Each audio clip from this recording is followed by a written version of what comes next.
Welcome to another edition of the ROTL UK podcast, episode 340, The Egyptian King. My name's Matthew Turner, alongside Anthony Fitzpatrick. How you doing, man? I'm very, very tired after a long weekend of draft action, but it's a nice.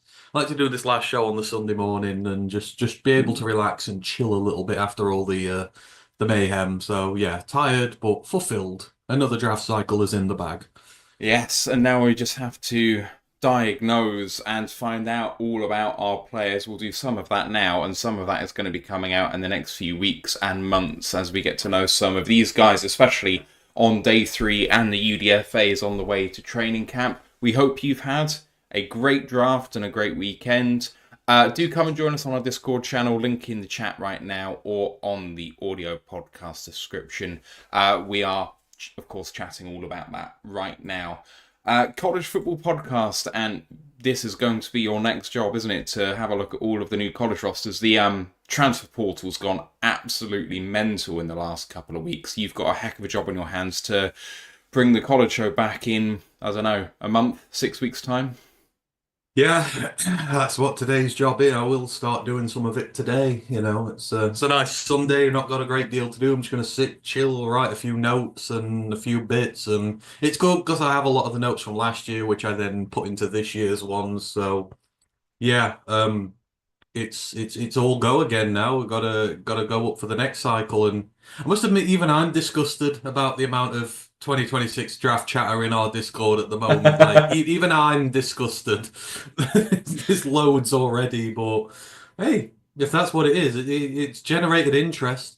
Like, that's why we started doing the college pod, to get people interested in it over here, and more people get interested in it early. It raises awareness, so that's why we do it. You want to find out about these guys now before everybody else does. So true. Please do like this episode, sub to the podcast. If you haven't done that already, if you've been enjoying our draft shows and would like to see more from us, we'd really, really appreciate that. And do go and support our friends at Lions Nation Unite, Herman Moore's project to bring the best in Lions content creators together. They've done lots of stuff during the draft. They're going to have some reactions too, so please do go and check them out. And we are Twitch affiliated, YouTube monetized. There's a tip jar in the description of the YouTube show down below if you want to show some love that way. Hello to everyone on the chat. If you've got any questions as we go, please do get them in.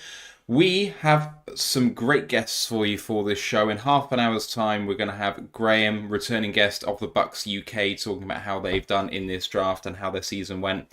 Then Ryan, a returning guest, but it's been a while since we've said hello to Ryan, from Indie Colts UK, to talk about their draft. That'll be at 10 past 1 UK time, which is 10 past 8 in the morning Eastern time.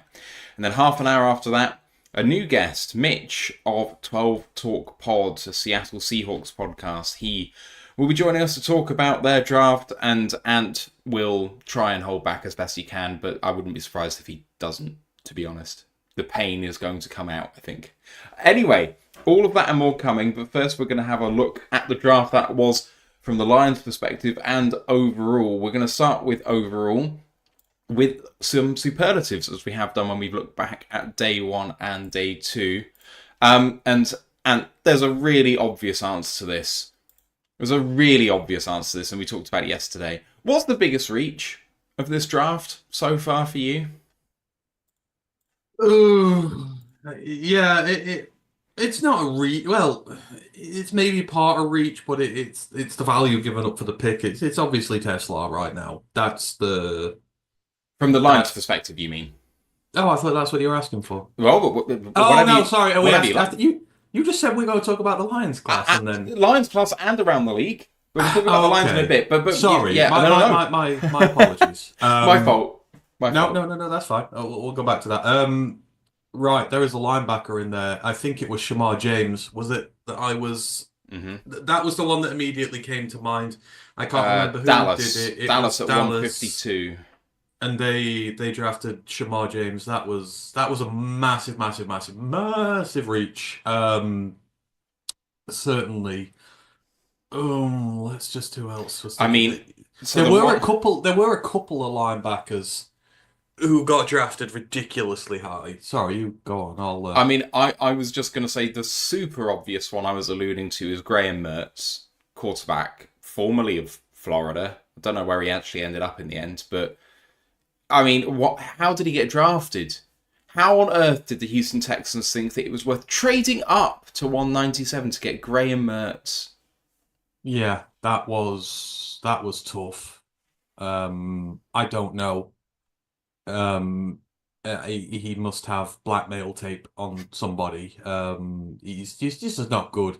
Graham Mertz won by. I think Graham Mertz will be a good scout team quarterback, a good clipboard holder. Someone he's vastly experienced at the collegiate level. He's played a lot of football. But I think you've got him to lead your scout team rather than play a massive role on the team. Obviously, he's just coming back off a serious injury as well, which doesn't help. But in fairness, I was quite surprised. A lot of quarterbacks got drafted. Curtis Rourke got drafted. Hell, are we talking reach? I'm not talking reaches, but the Raiders picking back-to-back FCS quarterbacks was Yeah. a choice. Although one obviously Um, isn't going to be a quarterback at the next level. no, Tommy Malotte's not going to be. But Cam Miller, that was a choice. It's one I very much admire. That's what you do with your late round Hmm. picks. Give these guys a go. But the one I was thinking of, Chicago did it. They got Ruben Hippolyte at like 140 or 150, And he and might not have even been drafted. Ruben Hippolyte was a massive. And I would like to think that Ben's done that because we had him in for a 30, and Ben's trying to play smartest guy in the room and steal somebody off us. But yeah, Ruben Hippolyte got drafted way over. Yeah, some of these young linebackers coming through. And then there was the basketball player drafted who I'd never heard of in my life. Yeah, the backup tight Um, end for Missouri? Utah. Utah, my bad. Um, I'd never heard of him before. one of Um, one of my answers is Arian Smith, wide receiver, Georgia, going to the Jets at 110. When he's a 5-year player for Georgia, but he had never made more than 8 catches before this season, and even then he only got 817 yards. I mean, I don't see it with him. no. And Robbie Oosts got drafted really early on day 3. Yeah, I think he was in. 175. I thought he was in the 150s. Was he a bit? Robbie Utes, 175 to Seattle. That is Robbie Hughes should have been an undrafted free agent, so that was quite the and considering CJ Dupree didn't get drafted, it's like wow, I think Yeah. CJ Dupree was probably the better one. Yeah. But yeah, there were some choices, let's just say, on day 3. But to be fair, when you get to this point in the draft, the guy who is at 600 can be just as good as the guy who was at 250. Mm. You're really in that territory where you're finding guys who are very specific to you. You're not necessarily looking at the overall talent so much. You're looking at the scheme fit and can we find a way to get this guy on our roster and do what we need him to. And that'll be the overall thing with that. So you can get some real wild cards in at this point. Yeah, All I, all, absolutely. all, all I know is the funniest thing I saw of the day was Tampa Bay, who drafted Chunky Monkey from Florida, the 450-pound Desmond Taylor, I think it is, the 450-pound tackle out of Florida, and they drafted Tez Johnson, the 140-pound receiver out of Oregon. You could literally fit 3 Tez Johnsons in to Desmond, and he still wouldn't reach his weight. They drafted the heaviest player of the day and the lightest player of the day, and you imagine them two meeting one another, just be like, "Hey there, fella." Like you could literally fit 3 Tez Johnsons into one Desmond, and he would still not be as heavy as him. It's hilarious. It is very, very funny. You're right though. Reaches are overrated on day 3. It doesn't really mean very much, but what does mean a little bit more, I think, on this day is best value pick. Because some people do fall, and these people we have watched and do think we're better than that, and it's more a defined thing, I think. So lazy people will look at Shadur Sanders, I think, and just go, oh, that's the easiest one. I've seen several publications say, it's the steal of the draft. The Browns have absolutely smashed it. I want to push back on that notion by just saying that can only go badly. I do not see a successful situation in Cleveland with Shadur. I think that he will be a net negative in that room, given what's happened. And I hope he proves me wrong.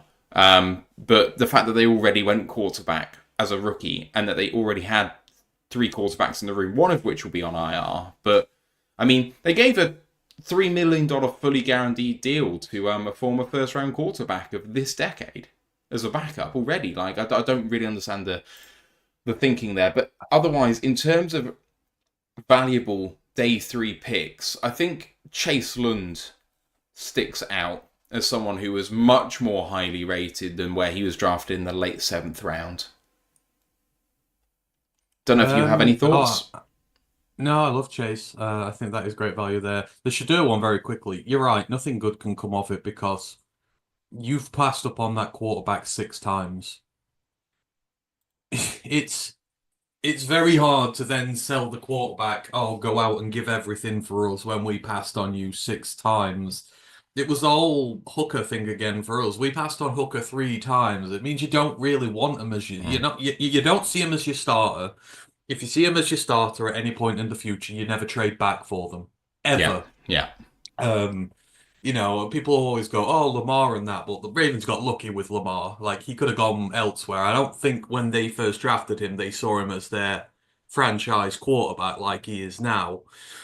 When you pass on someone 6 times and get him to pick 144, and you've already drafted another quarterback, and then you're like, this just feels like, oh, okay, let's do him a solid. So, Mm. my worry is his attitude now is he's just not going to be invested in that team really that much because, like, they're not really invested in me either. So it just means that, your odds of success are a lot lower. Yeah. And if he does start and play well, if he has like one good season there, he's going to want to renegotiate his contract. He's not going to play on his rookie deal. He's going to be demanding money. He's going to be, wanting to be highly paid. And you're just going to have this weird dichotomy between them, Yeah, I don't which think is we've just not ever able seen to like a work. rookie who is not eligible to have a new deal sit out. Because I Yeah. think it would screw up the CBA and the Players Association wouldn't back a rookie doing it. But you can imagine he would be that sort of personality. Yeah. Oh yeah, absolutely. Absolutely. One that sticks out to me here, just going through all the picks, the Chargers in general, but specifically Kyle Kennard at 125, I think is a really good value pick in early day three. But they also got Aronde Gadsden and they got RJ Mickens. All late round picks. I think that's really good value. Yeah, no, absolutely. There's a good value there. And then it's the running backs, I Mm. think, where you start to find some incredibly good value in there. Kansas City knocked it out the park getting Brashard Smith at 229. Like he is an elite returner. He's a speedster. He's a demon. And the fact they've pulled him at 230, they pulled Pacheco in the seventh round. Now they've got him in the seventh round. Like, it's going to be the same case all over. These teams are going to reap some great value. Even Scat, like Cam Scatterboo to the Giants, like Yeah. they got him probably 40, 50 positions later than they should have in a regular draft because he's just that good. And there were so many good running back fits I saw throughout the league. And I'm thinking these guys are going to do well. I think DJ Giddens is going to do tremendous at Indy. I think they've just got themselves an absolute steal there in What that about market because, what about the Saints? Devon Neal at 184. yeah, it's these guys should have been like late day two, at worst early day three picks, and you've just got them for some ridiculously good value. And there were still so many that went undrafted. It just shows you how good the class was. There was a massive run on them at the start of day three. It was just running back, running back, running back, running back, and like, yeah, people are going for these guys now, and they understand that the need for it. So. I'm looking forward to seeing a lot of these guys in action. The only one I wasn't, I think, enamored with, Etienne got drafted way too high. Yeah. Trevor Etienne got drafted way too high. And that was the Panthers who had a good draft other than that. So, yeah, I wasn't uber keen on that. There was really good deals elsewhere. I know the Ravens getting in Peebles at 210. Like, that is a legitimately devastating defensive tackle Yeah. who's got one of the best pass rush win rates in college last year from the defensive tackle position. And they got him at 210. And that Baltimore defensive line, like, just doesn't need free gifts like that to. And he was pretty much the only D lineman they took, I think, if I remember right. So, he's got a good shot of making the roster there, and they've probably found at least, at worst, a good rotational piece there, and they've just got him in the seventh round. Like, Aeneas people should not have been there at 210. So that was also another great value pick. Like, the rich keep getting richer with them. They got Mike Green who slid all the way down. You got Aeneas Peebles who slid all the way down. Their last pick It's was Garrett Dellinger, and I know there's some concerns about him, but just as a prospect, he was in the mid 100s and he got drafted at 243. yeah, and then even your first round pick, Malachi Starks, just fell to you. It's like the Ravens ended up coming out of this really, really, really strong. Yeah. I love the value they got for their guys. Just trying to look and see whether there's any other really interesting ones. We're going to go through team by team at some point just to kind of rate the best and worst classes here. Let's maybe pivot to the Lions then. So the Lions did have 5 picks coming into it. We were asked over or under on how many people were going to get drafted. We all thought about 3 or less with trade ups. We did trade up once, but we did end up getting 4 guys, which I think is a little bit of a surprise given what we're like as a drafting team and unit. We traded up for Miles Frazier, guard from LSU. We used a 6th and our highest 7th to go up and get him. Then we stand pat at the rest of the picks. 196 defensive end Ahmed Hassanein from Boise State, the first ever Egyptian player drafted. Then 230 was at the safety Dan Jackson from Georgia, and 244 the wide receiver Dominic Lovett from Georgia. What do you think of the day 3 class, Ant?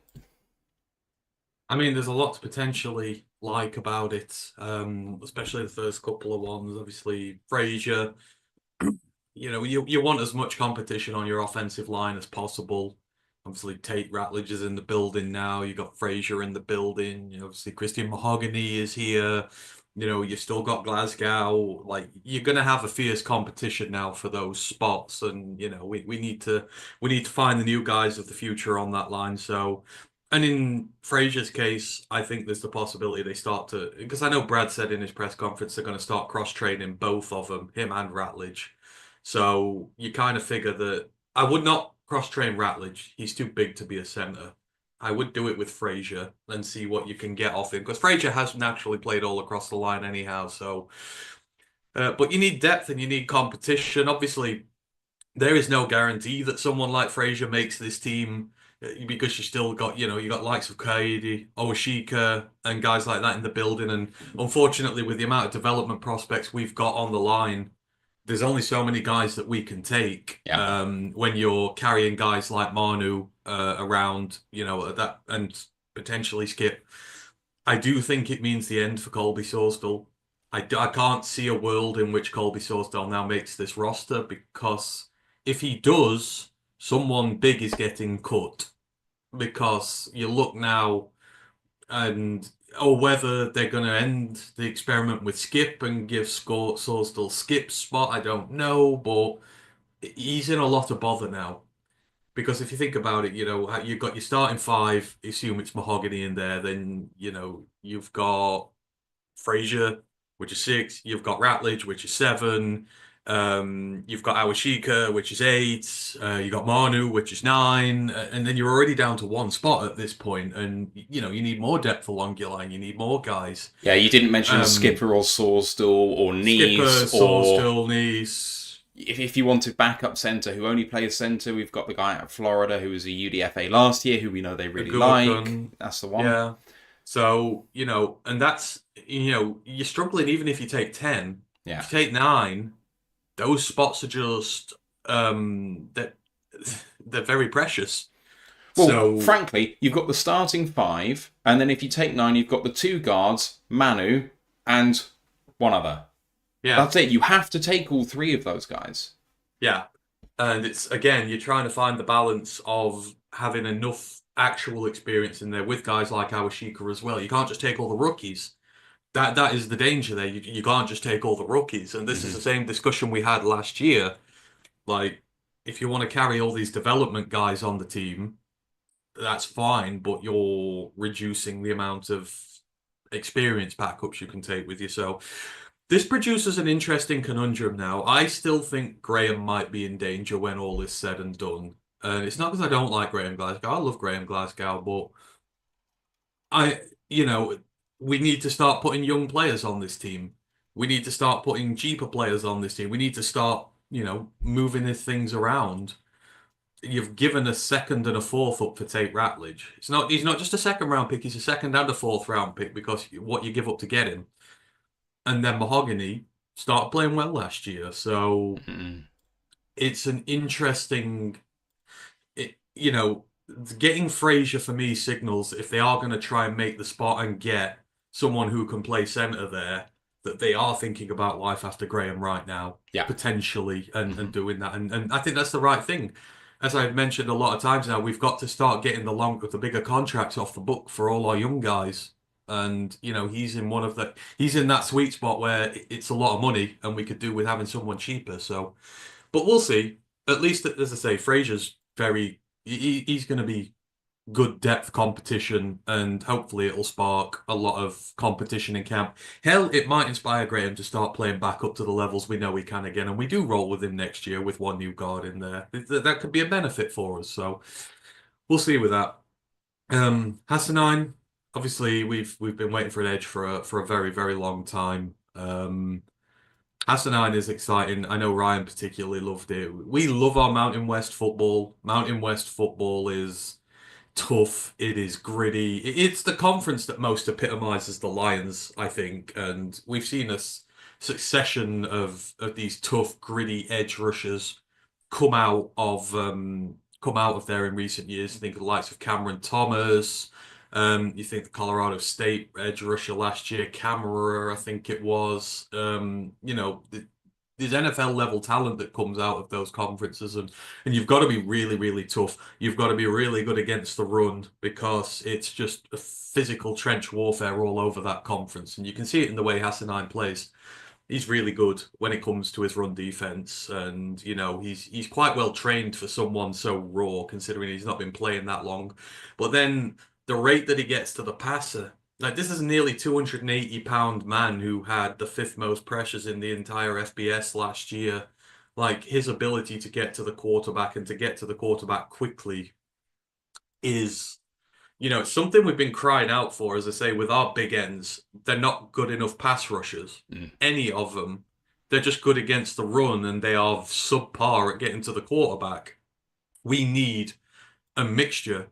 Somebody who can hold up an end well against the run and has the frame to do so, but someone who consistently can get pressure on the quarterback and force errors and get sacks and turnovers and all this sort of stuff. And Hassanine, while he is a group of five talent, he is a guy who can do both and can be trained to do both and has the skill set to do both. And he could be exactly what we need. And more so than anything, he's a younger prospect in this edge room now.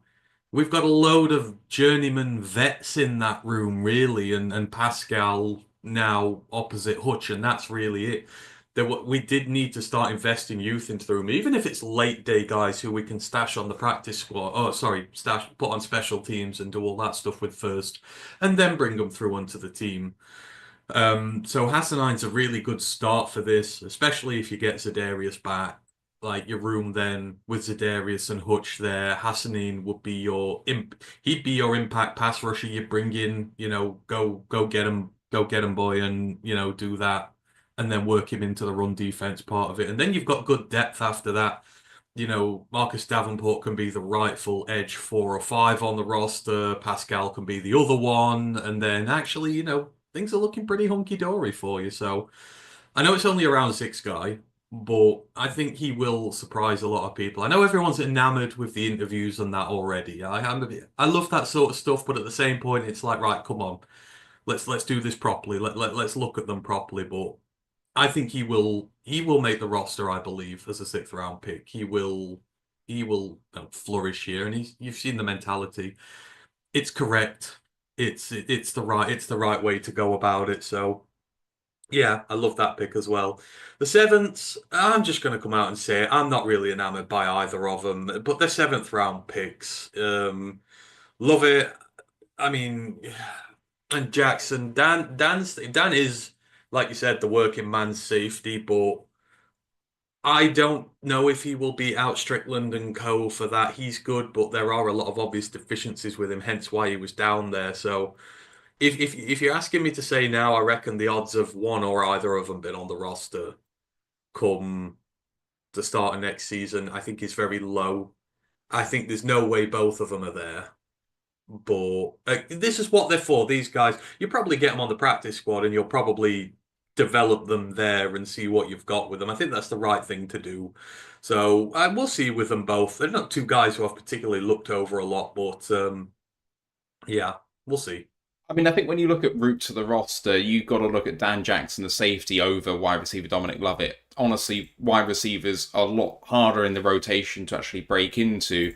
He's a slot. We already have several slots on the team, so I don't think he's got any shot of breaking into that. And then when it comes to special teams, I prefer Dan Jackson anyway. But in the safety rotation, the guys that he's going up against are people that either went undrafted or very late on day three. So in terms of pedigree, the NFL is saying that they think they're relatively similar. But I think Dan Jackson has shown that sort of aggression on teams, especially with like kick blocks and stuff like that, that, maybe you can see that working. But yeah, otherwise, Hassanine, the the flashes are so good, but it's clear that he's only been playing for 4 years. He clearly hasn't got refined hand usage, that he kind of almost rushes a bit like a headless chicken. It doesn't really matter what he's doing, he's going for it 100% in a sort of reckless abandon sort of way. And that's not bad. You want to play like your hair's on fire, as it's been said about him, but there's a lot more technical refinement that can come from him. And I mean, we'll break him down along with all the rest of these guys in tape review stuff that we'll do in the next coming weeks and months, as I mentioned. The guard, Miles Frazier, I need to do a bit more work on him. The really interesting thing about him is that he was on many people's top 100s, like maybe in the 90s or 80s. I think in the Athletic he was in the top 80 in the entire draft. So in terms of value, that's quite fun. Apparently he's much better as an inside zone prospect when we want to ground and pound. Well, that would fit too. I know that we're not strictly an inside zone team, but we do like to run the ball down people's throats sometimes. And, sometimes the hardest yards we've had are short yardage situations. We're actually quite good, especially with Gibbs getting outside the tackles. And I know Monty is quite good at the short yardage stuff, but having someone like Miles Frazier in there, I think, can only be a benefit. And he's described as a low floor, high floor, low ceiling player who could probably start right away. I've seen several scouting reports saying that he could probably slot in there and be adequate, but they wonder whether he can actually improve from where he is. Question that a little bit, because obviously it's going to be a transition to the pros. But if that's true, I'm going to take that. Like, I would prefer someone being taken later who can actually do something for us right now, rather than someone who's going to be a bit more of a long-term developmental piece. I think it was a rare example of taking one of the best players available and seeing what you've got. Mm. Like with your day 6 and 7 picks, if there's a guy who should have gone 50, 60 picks earlier and he's still there, you're like, well, okay, let's see what we've got with him. There's obviously something there. There's a reason that they were high up on the board in the first place. So see what you can do. And you're giving him to one of the best offensive line coaches in the league. So that always helps. If there's anything to be had there with him, then Hank will get the best out of him. He's not a walk on here right away. Like the stuff he struggles with is the lateral stuff, and he's got tiny hands. Like our system, you've got to work well laterally in the system. You've got to work well as a puller. You've got to do your fair share of, it's a complex system you run here. So, it's it, that's going to be his problem. It's a very complex system. So there's no way you can start day one here. Hell, I think Ratledge would even have to learn. Like he wouldn't Oh, be a yeah. guaranteed day one starter here. Like It's Mahogany did, but Mahogany is trained at one of the best schools in the country for offensive linemen. Like that for me is a little different. And plus, he did have a long time before he made his debut here, which helped. But for most kids coming here, it's very difficult for them to just slot on a line. But he's just Yeah, value. Like there is a lot more to be. There's a lot of potential to be had. But people are worried about the hand size with him, like the tiny, and they're worried about a few other bits. But if anyone will make it better, and be able to teach him how to harness that and work around it, it'll be Hank. So, yeah. and then in Hassanine's case, the fact that he has not played for so long, I mean, for me, any deficiency he has is easily explainable. Mm, This is not a case of he's been pass rushing since he was 10 years old and, he's done it all his life and he's still got problems with this. This is just a case of he's not had the time to develop it properly. And the fact that he's so good already without really touching his potential is scary. But also the better thing is he's not played in high school. He's not played for the most amount in college. That also means that he's going to be much more moldable as a player. Because no matter what players say, some players will come through high school, they'll come through college, and they'll get coached in a certain way, and they'll pick up habits, bad habits that you can never get rid of, and tendencies that you can't get rid of. In Hassanine's case, it's kind of okay. You've kind of laid the ingredients out on the floor. We can do whatever the hell we want with them here, and this is the guy we're going to be able to make out of it. So, you're not going to have any of those troubles of removing bad habits from his system. It's just simply unlocking what he's going to be at the next level. And you've seen in both facets of the game, he's got everything that he needs. He just needs to be taught how to use it to consistently win at the NFL level. And mm, I think sooner rather than later, he will get there because alone on the effort and the intensity that he plays with, like he will make opportunities for himself, and there'll just be guys who he's up against he will wear them down into the ground and make his chances against them. So I'm very much looking forward to seeing his development and what he can be. Time to bring on our first guest of the day from Bucks UK, returning guest Graham Reed. Graham, how you doing, man? I'm very good. How are you? Doing well. Doing Is it, is well. it a year since we last spoke? I know. I know. How about Yeah, that? yeah. How's things with Bucks UK? First of all, you guys did you celebrated your major anniversary, didn't you, in the last 12 Yes, months? yes. We had our 40th anniversary last year, which was celebrated. The main part of the celebration was a trip to Tampa for a game, or some stayed for two games. The club did us proud. We've had such a good relationship with the Tampa Bay Buccaneers over over the whole 40 years, but since Brian Ford's been in charge there, the CEO, he's really looked after us. We had there were about 110 members over for the weekend, the main weekend. They organised a tour of the training facility, a tour of the stadium. We had a celebration 40th, the anniversary meal in the stadium, in the lounge, one of the lounges in the stadium, which the team paid for, including the drink. They actually opened the bar up as well and said, "Wire in." I think that was a bad move. Um, Yeah. so great night there. The game, as usual, when I turn up for a game, it all turned to crap. So we lost badly to Denver that day. But it was a fantastic weekend. Just meeting up with so many friends again, so many good people. Enjoyed it. It was a really interesting season for you guys because it started so positively. You beat us, which not Yes. very many people did last year. Um, you started off, with 3-4 and 4-6, but then you lost four straight before the bye, and then at 4-6 behind the eight ball, you absolutely performed, only losing one to get over the line at 10-7, just about get in, and then disappointed us all by losing to Washington, who actually ended up then beating us, and you had that game in your hands, and then Baker just fumbled in the fourth quarter where you were looking to kind of go two scores up, and that was it all said and done. Looking back on it, how did the season go, do you think? Because it was very up and down, big swings. Yeah, it's kind of been the way we've gone about our business in the last 3 or 4 years, even the year we won the Super Bowl, about how many years is that now? 3 years ago, whatever. We've had a big chunk of defeats right in the middle of the season, 4 and 5 games that we lose, but we seem to be able to come back and turn it around.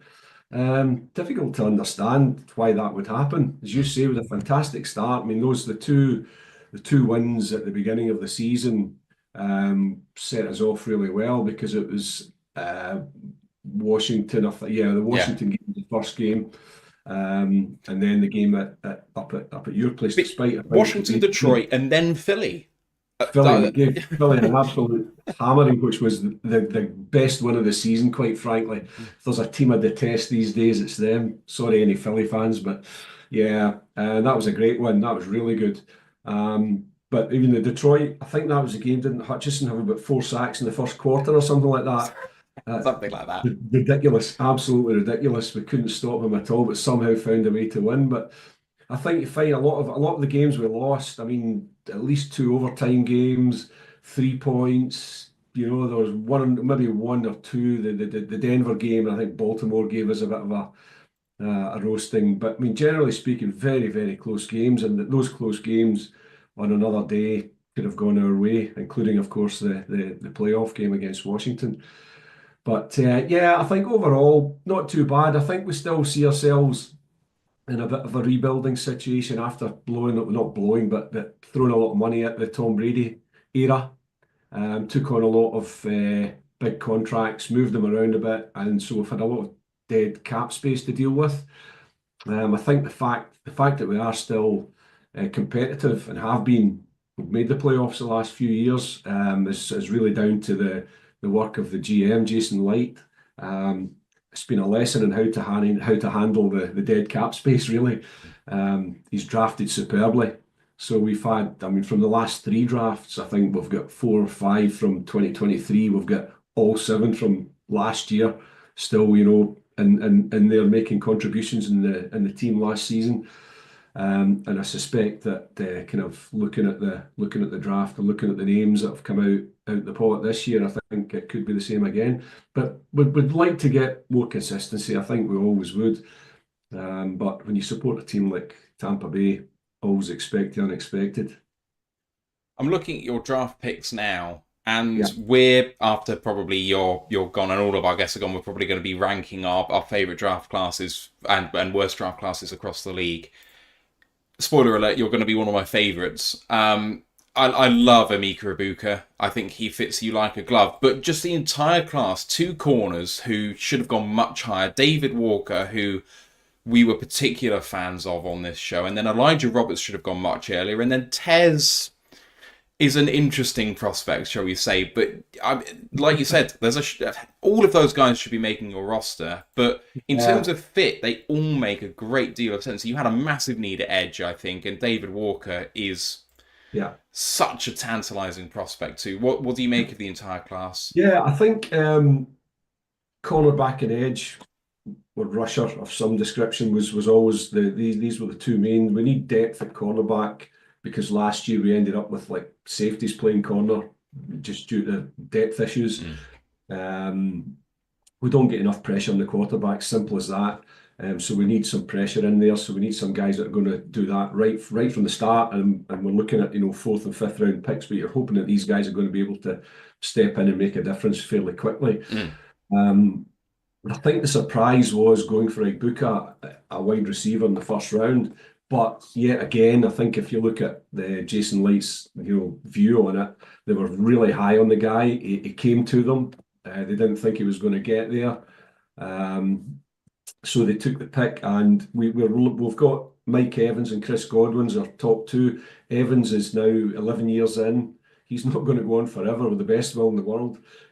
Godwin's coming off a really bad injury last year. I think he only made it through 5 or 6 games.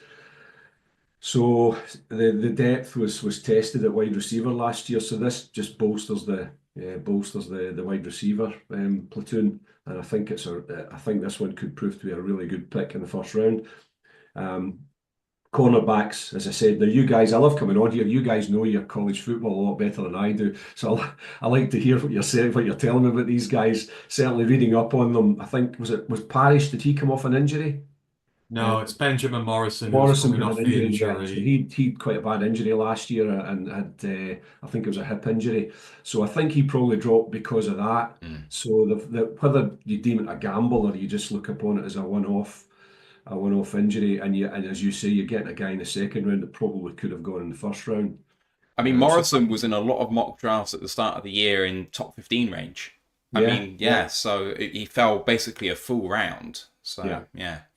yeah. So I think no one in our club we do a draft competition, and I'm willing to bet, and I'll go and check all the entries, but I'm willing to bet nobody had wide receiver in the first round. Everyone was going, defensive backs and defensive line or an edge rusher.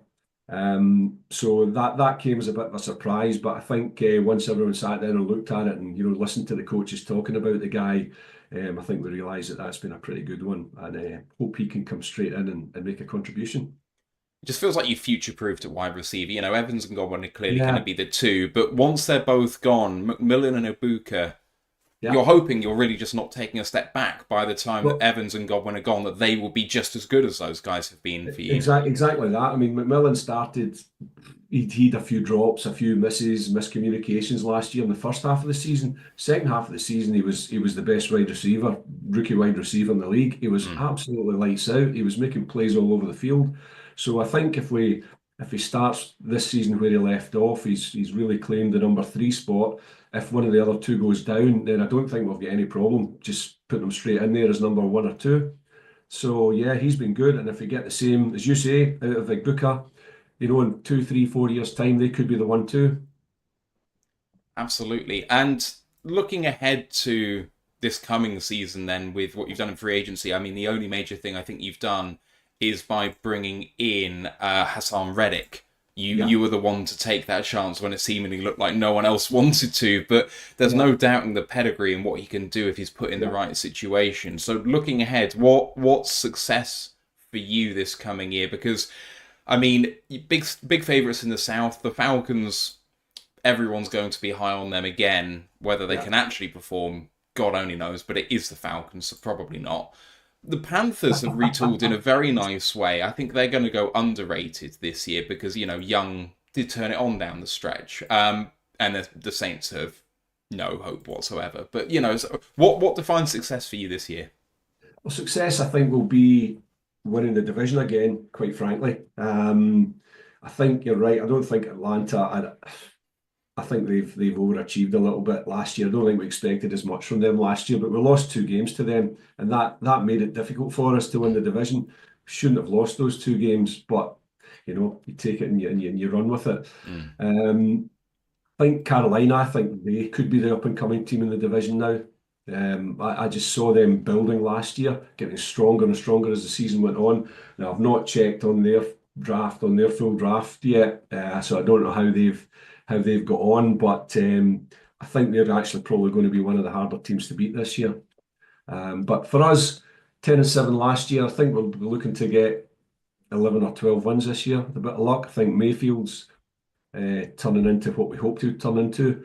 I think he's got the weapons. We've got a 1-2-3 punch at running back. We've got a solid offensive line. We've got fantastic wide receivers. So we'll score a lot of points. And the way the coaches see it is that the offense scoring points is helping the defense out. So you don't need to draft all the big defensive players. If you can score enough points, you'll win games. I'm not entirely 100% behind that, but I think I'd like to see, and I do think we're not far away defensively. I think we are pretty good. I think we're reasonable, bit more depth. But the one thing that I do wish we'd done, and we may still bolster it more, is get more pressure on the quarterback. I always think that helps your cornerbacks so much when the opposition quarterbacks running around getting chased by your defensive linemen or linebackers throwing balls up in the air, not quite under control. I think that we're going to get a lot more interceptions, a lot more passes knocked down, that type of thing. It's when they've got all day to pick a pass, our secondary seems to get picked apart. But then, what secondary doesn't. If you give Baker Mayfield all day, he'll pass for 500 yards on you, It does feel like you're relying on Chris Braswell to take a step that he Yeah, didn't well, we're last year. hoping, yeah, absolutely. Hoping he's going to be, take a step up this year. We probably hoped for more from him last year, but I think sometimes these guys do take a year or two to settle in. So yeah, hoping for a bit more this year. In terms of the draft picks they've got this year, so everyone says about Detroit, you'll hear a lot of analysts say when we draft someone, that's a Dan Campbell guy, that's a Detroit guy. It's very much a mentality thing when it comes Yeah. to our guys as well. I look at the way the Bucks draft, and obviously the Bucks team mentality, it's very similar to ours. Like Baker Mayfield, disrespected, kind of forgotten about, afterthought to everybody who has proven everybody wrong. And even up to the guys like Mike Evans, who is consistently passed over as one of the best receivers in the league, despite being one of the best receivers in the league for decades. You then look at the draft picks, Ibuka. So Ibuka has been on that Ohio State team for years. He's always been the bridesmaid there to all these bigger, shinier, flashy toys they've got there, Marvin Yeah. Harris and all these guys. He's never complained. He's one of the Yeah. hardest workers there. He's tough, he's gritty. He has never complained. He has always just been the definition of consistency. And then Yeah. you look at Benjamin Morrison, forgotten about because of his injury. Jacob Parrish, 5'10". He's been an absolute lights out player for Kansas State, won the Big 12. People worried about his size. He dropped down the board. And then you get even further down. David Walker, the small school guy, the edge guy, again, highly productive, a little bit small, not what the league likes. Elijah Roberts, who, by the way, we've done a video of on this channel. So if you want to watch him, we've done some tape review on him. But Elijah Roberts fell way further than he should have done, again, because of his size. Even Yeah. going all the way back to Tez Johnson, the last pick, Yeah. 150 pounds, been lights out in his college career. There seems to be a theme with players they pick as well. Maybe the ones who are a little bit disrespected, who are a little bit forgotten about because of Yeah. certain traits of that, but are damn good football players. Do you think the Bucks have kind of the same tendency as us as well? That this is very much a we're going to pick guys who are going to come here and prove people wrong type scenario. Absolutely. Yeah, I think it's more about their character than anything. I think size can be overrated. I go back to Derek Brooks was supposedly too small, for a linebacker. He's now in the Hall of Fame, one of the greatest players ever to play for the Buccaneers. I could go back through the last 20 years and give you a dozen players who are stars for us, who they said were too small when they came out of college. I don't think that really. I don't think it matters entirely. So there can be too small, I guess, because you're going to take some pounding in this league. But I think I think we're looking at character. We're in there looking at the type of people they are. I think I read about Igbuka, and you'll correct me if I'm wrong on this one. He stayed on the last year because part of his reason for staying on a final year at college was to bring along the younger players and to coach, help coach them along. And it says a lot about the type of person, rather than jumping at the first sign of a dollar. That he's got that type of personality. I think he wasn't. The Bucks didn't have him down for an interview because they said they didn't need to. They knew enough about him, having met him at the whether it was, I think it was up at Indianapolis at the. Oh no, it was. Where was the? Yeah, Scout Combine. Yeah. The Scout Combine. It was Indianapolis this year, wasn't it? Mhm. Yeah. So they met him there, and they said that they got all they wanted from that. They didn't have to have him down. So they look. They're very big on that type of person. It's the personality. Is he going to fit into our team, our squad? And I think that goes for a lot more than. I think we learned a big lesson when Antonio Brown came into the team and just. Oh dear, what a disaster. And the guy got a Super Bowl ring off us, stole a Super Bowl ring, I would say. But showed his true personality the next season, just ridiculous. You can't have people like that around the team, around the club. So yeah, I think that they're big on personality, they're big on the type of person that they bring in, and that's a good thing. Yeah, I was just going to say on Ibuka, so one of the Lions beat writers has created a grit scale, which we have a love-hate relationship with. But the point of that is it's looking aside from what's on the field, and it's looking at mentions of either intelligence, leadership, effort, all of that sort of stuff. And I think he was the number one wide receiver on that scale in the draft. So I think that when you say about personality and that sort of thing, it's been demonstrated by everyone basically mentioning good things about this guy in all the things he mentioned. So that really is borne out.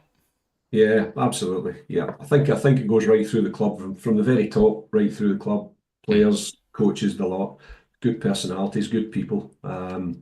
Quite funny. I'll just little story when we were down at the stadium. We got the stadium tour talking about people, and we'll talk about Philadelphia supporters. We were down visiting the back room around the corridors, and this is the police office where the police go, and they took us in and they showed us a police cell. They've got 3 police cells, and they had a dummy skeleton with a Philadelphia Eagles top on it sitting in one of the cells.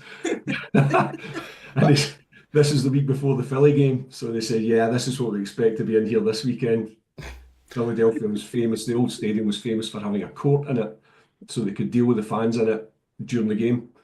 I really hope that even when they play a different team, that they just keep it as a Philadelphia fan, because it would say a lot about that fan base. No, I think they do, yeah. Because I was thinking you were going to say like Atlanta Falcons or something, because obviously rivalries and what have you. But yeah, Yeah. I like the rivalries are getting stronger in their division now. It's quite good. The Saints fans and the Buccaneer fans have a bit of a hatred developing. There's a lot of teasing going on the weeks before games.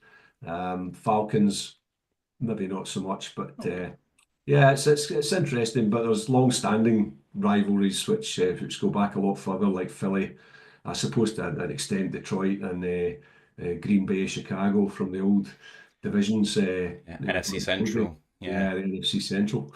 But it's a good division. For a spell, their division, the NFC South, was one of the best divisions. We were getting 2 and 3 teams into the playoffs. But last 3 or 4 years now, it's really become probably one of the poorest, and it's 9 and 10 wins is getting your divisional title. So we're hoping to step up from that this year and just move away from the pack and hopefully, move on in the playoffs for a change. Are you heading out to see them again this year then coming up, or? Nothing planned. Nothing planned at this point. We'll see. We were hoping to see a game maybe across here in Europe this year, but it didn't come to fruition. But I think there's maybe a chance for next year, either UK or Germany, which would be nice. That'd be good. We get over there and sample some German beer again. But no, there's a big. I mean, the club has about 500 members, and I think over a normal season there's upwards of 200 and odd tickets get bought for games, get purchased for games. Members going over. So yeah, there'll be a lot of the Bucks UK fans who'll be over there for games, and we'll have a couple of parties, watch parties back here. Usually there's one in London, sometimes Birmingham, Leeds, Edinburgh. We've done them kind of across the country. So that'll be the big get together. I think Rob Wood, our president, said that the Lions should get a 2026 international game as well. So who knows? You know, Are we due to play you? Are we due to play you guys next season? Are we? No, and quite frankly, we're glad. In the most respectful way possible. Yeah, we hate playing Tampa because you guys play like us. Like, that's how you beat us last year. There are so few teams that can deal with our level of intensity and give it back. And that's what you do. So I think maybe it's good if we have a little break from you, with due respect. we've done well. Listen, I used to be Tampa Bay and Detroit fighting for bottom place in the NFC Central back in the days. Yeah, but these days it's going the other way. It's good to see Detroit up there. It's a pity that just a pity they couldn't kind of push on this year. And there's a probably quite a small window, a short window for this team. This team's maybe got another year or two in Detroit before it starts to kind of fall away a little bit. Maybe depends how they manage the personnel. But you'd like to see them going, getting to a Super Bowl finally. I think they're due one. Maybe get a better season with less injuries. Because I think the last couple of years you've had pretty bad runs of injuries. I think the year we won the Super Bowl, all our injured players came back just before the playoffs, and that was a big bonus for us, and that carried us through to the title. So I think you do need a bit of luck in that respect. I think the sophomore slump exists for more than just quarterbacks. Like, again, our team as a genuine playoff team the year before, just going straight to the NFC Championship out the gate. I think then the second year, you're almost brought down to ground because it Yeah. does give you a false confidence. But I think you have to balance it out, don't you? Now they've been to the championship game, they've been eliminated first. You'd Yeah. hope now that the experience is there to take it one step at a time now. Yeah, I think that's right. I think that's that is a kind of a general kind of learning curve in this sport. That's what you tend to see happening. I think from our point of view, we've got enough leaders. Offensively, Baker Mayfield's and Godwin and Evans, guys like that. Very young kind of running back group, but really, really good if we can hang on to them. There was rumours of Rashad White potentially being traded to move up in the draft, but that didn't come to anything, thankfully. So yeah, we've got really good leaders on offense. Defensively, Levante David's back again, and he's not. I mean, his stats aren't really dropping off, but he's probably only got another year or two max at the top. So, but good guys, good leaders right across the team, and that's what we need. And these are the guys that bring the younger guys on. And when you get to the playoffs, or the steady heads that allow you to go on and win games when the pressure's on. Obviously, Obviously Detroit have been there 2 times, to the playoffs, Yeah. right, to the championship game. So they're experienced, very experienced now in playoff football. Just to correct the record, by the way, we are playing Tampa Bay this year in Detroit because we're both division winners. Are we? Yeah. I just looked at our schedule and they're not showing on there. I'll post the link from the Lions website in Tampa's schedule. Oh, sorry, I'm looking at Tampa. I'm looking for Tampa's name on Tampa's schedule. That's what you're going to do. All right, we are playing you this year. Damn it. That's another excuse to bring you back and talk to you. So Lovely. That's a big W for us. Oh, we were doing so well there as well. Matt, well done. You've just fractured a wedge in here now. Obviously, the draft is not the be all and end all. There's still obviously roster cut downs. There's still trades and stuff that can happen. Is there one last area you would like them to still have a go at before the season? Any obvious deficiency where you still think I want to see a bit more done, or are you quite comfy now with where they're at? I'm thinking linebacker needs some more support. I think Levante David is getting on. I think eventually the numbers are going to start dropping. I think linebacker isn't a strength anymore. It has been for the last however many years, but it's not looking a great strength. So I suppose a linebacker, a little bit of depth in there would be nice, or another pass rusher. Let's get the pressure on the quarterback. That's the big things for me. I think offensively we're set. Really good offensive line, a little bit of depth in offensive line. All the important, well, they're all important positions, but your running backs were set, wide receivers set, quarterback. No depth at quarterback, I would say. If Baker goes down, then wave goodbye to the Bucks, I think. We're not looking, Kyle Trask he's been there about whatever it is now, I don't know, 5, 6, 7 seasons, whatever, 6 seasons, and he's never broken through. So would suggest he's not top quality, top caliber. So I think quarterback depth is a bit of a concern, and that'll come home to roost if Baker gets an injury. But offensive line's good enough. We tend to keep him on his feet. So hopefully that continues. But for me, linebacker, I'd like to see another linebacker in there, a bit of depth. Graham, I think we're coming to the end of our time with you. Okay. So I don't know if you want to give a shout out to the Bucks UK, where we can find them. I don't know if there's any Bucks fans in the chat, but sure. If there are any Bucks fans listening, or if you know any, tell them to go to bucksuk.org, BUCSUK, bucksuk.org. The website there gives you an idea of what we're up to and gives you the contact details to come and join us. As I say, the benefits are we've got a great forum on the go, which goes during games. We're all chatting to each other. We have multiple Zoom calls with Brian Ford, the CEO of the Buccaneers, or the COO of the Buccaneers. We get tickets. We will get tickets for any game, home or away, generally speaking, through the Bucks. So it's a great club. We have meetups during the season. So yeah, great club to join. Good people. So come and join us. Fantastic. Thank you very much for donating your time once again. It's great to see you, and we'll see you later on in the season, I think. Thanks for having me. Yeah, and I look forward to beating you. I mean, sorry, playing you later on in the season. Cheers, Graham. Have a All the good one. best. Cheers. See you later. Bye. All right, we've got 10 minutes until our next guest who is coming on, which is Ryan from Indie Colts UK. So, and just very briefly, I thought we could touch on our UDFAs that have joined since the draft. So, the list as it stands: on offense, skill players first, running back Anthony Tice of Ohio, wide receiver Jackson Meeks of Syracuse, who's the nephew of Zadarius Smith, wide receiver Jacoby Keeney James of UMass, and tight end Caden Prescorn of Ole Miss.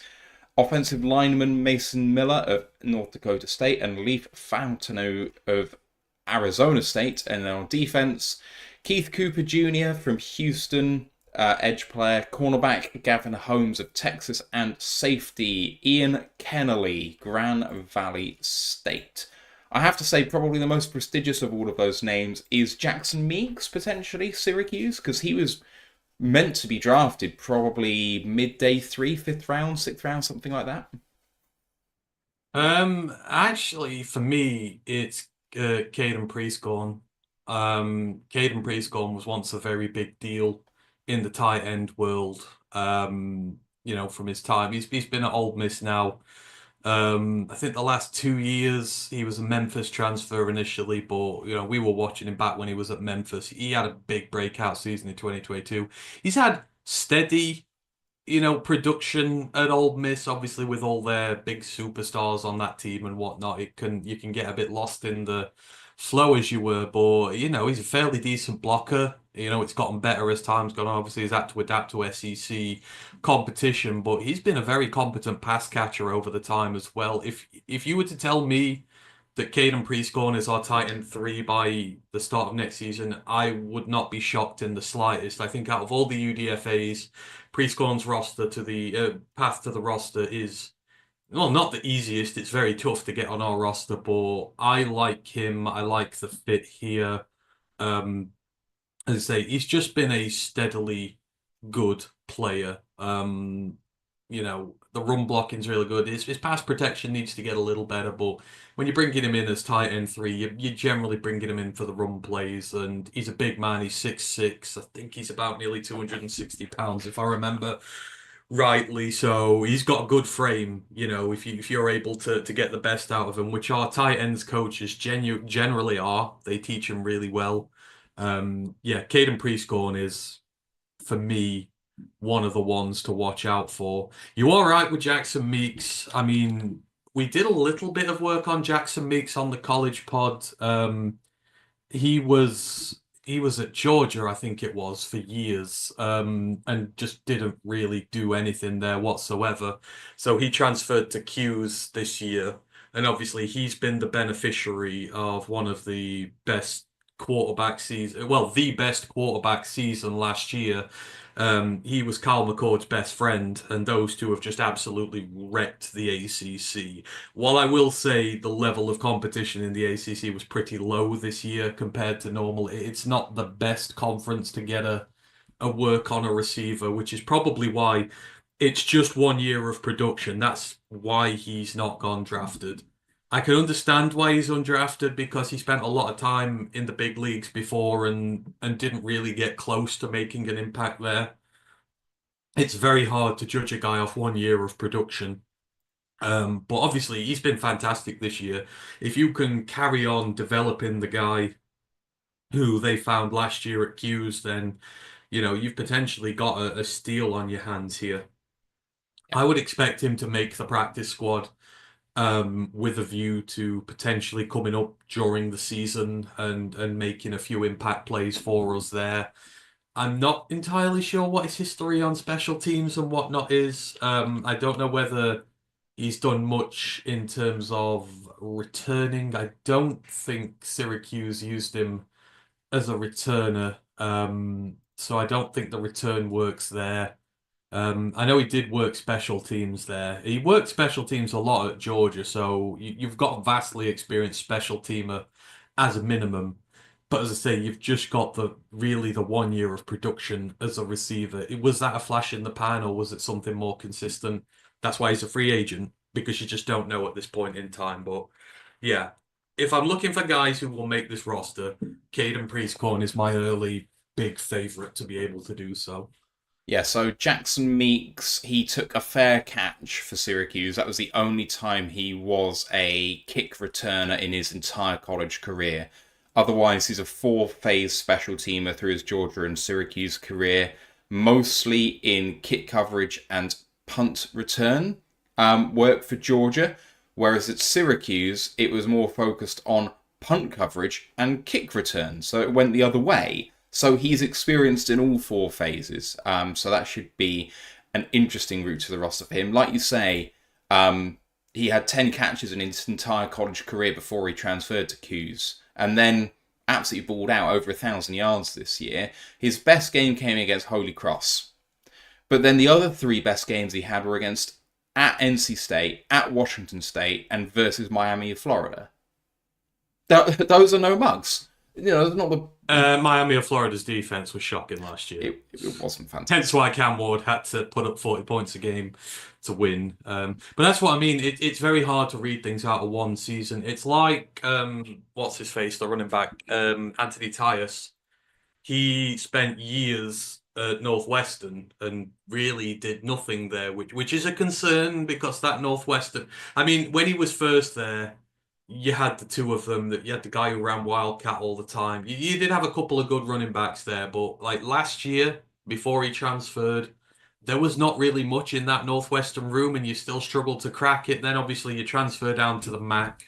You have a fantastic time with Ohio. You win a MAC championship while you're there at Ohio for the first time in 40 years, I think it was, for the team or something stupid. So you are a prolific part of that.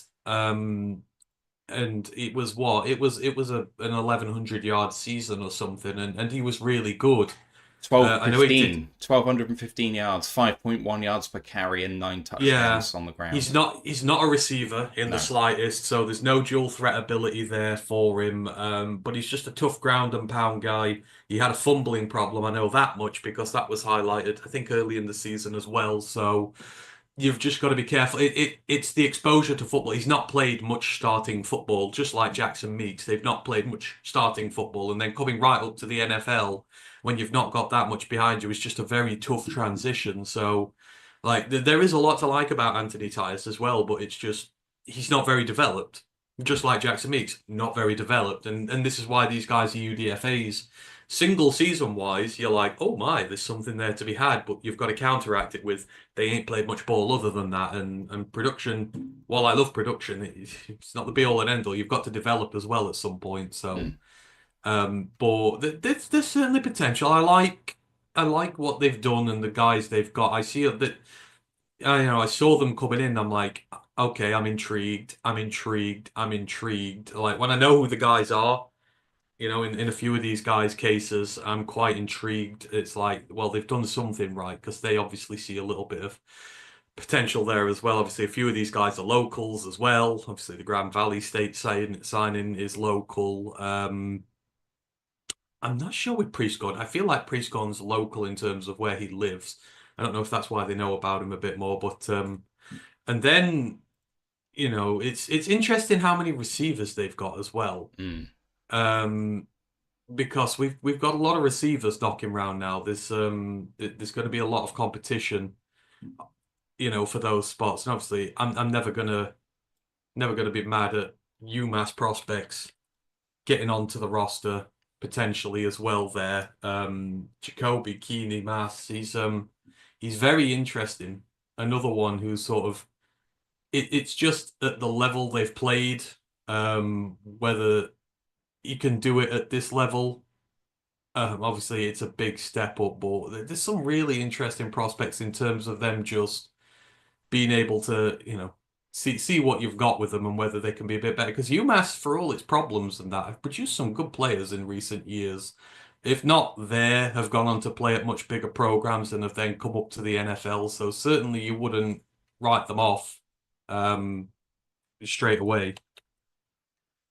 Yeah, it's interesting, this class, I have to say. The edge player Keith Cooper, he spent most of his career at Tulane, and was relatively productive. He had 10.5 sacks in 3 years at Tulane, but he's 6'5", 280, so he's a bit more of a kind of big end guy. But for a big end, he played primarily between 7 and 9 technique. So, I would have liked to have seen more kind of 5 to 7 tech, be able to kick inside and kind of sub in sometimes for a defensive tackle. But fairly productive, good run defender. Pressure can kind of lack a little bit. He definitely apparently had his best games against a weaker opposition, so that's kind of skewing those stats a little bit, I think. But we'll see. There might be something there too. But yeah, Ian Kennelly maybe is one of the more intriguing ones. He was actually profiled before he came in as a UDFA. I think he came in on a local visit during the local pro day, and I think Pride of Detroit did a good feature on him. So that was interesting to read.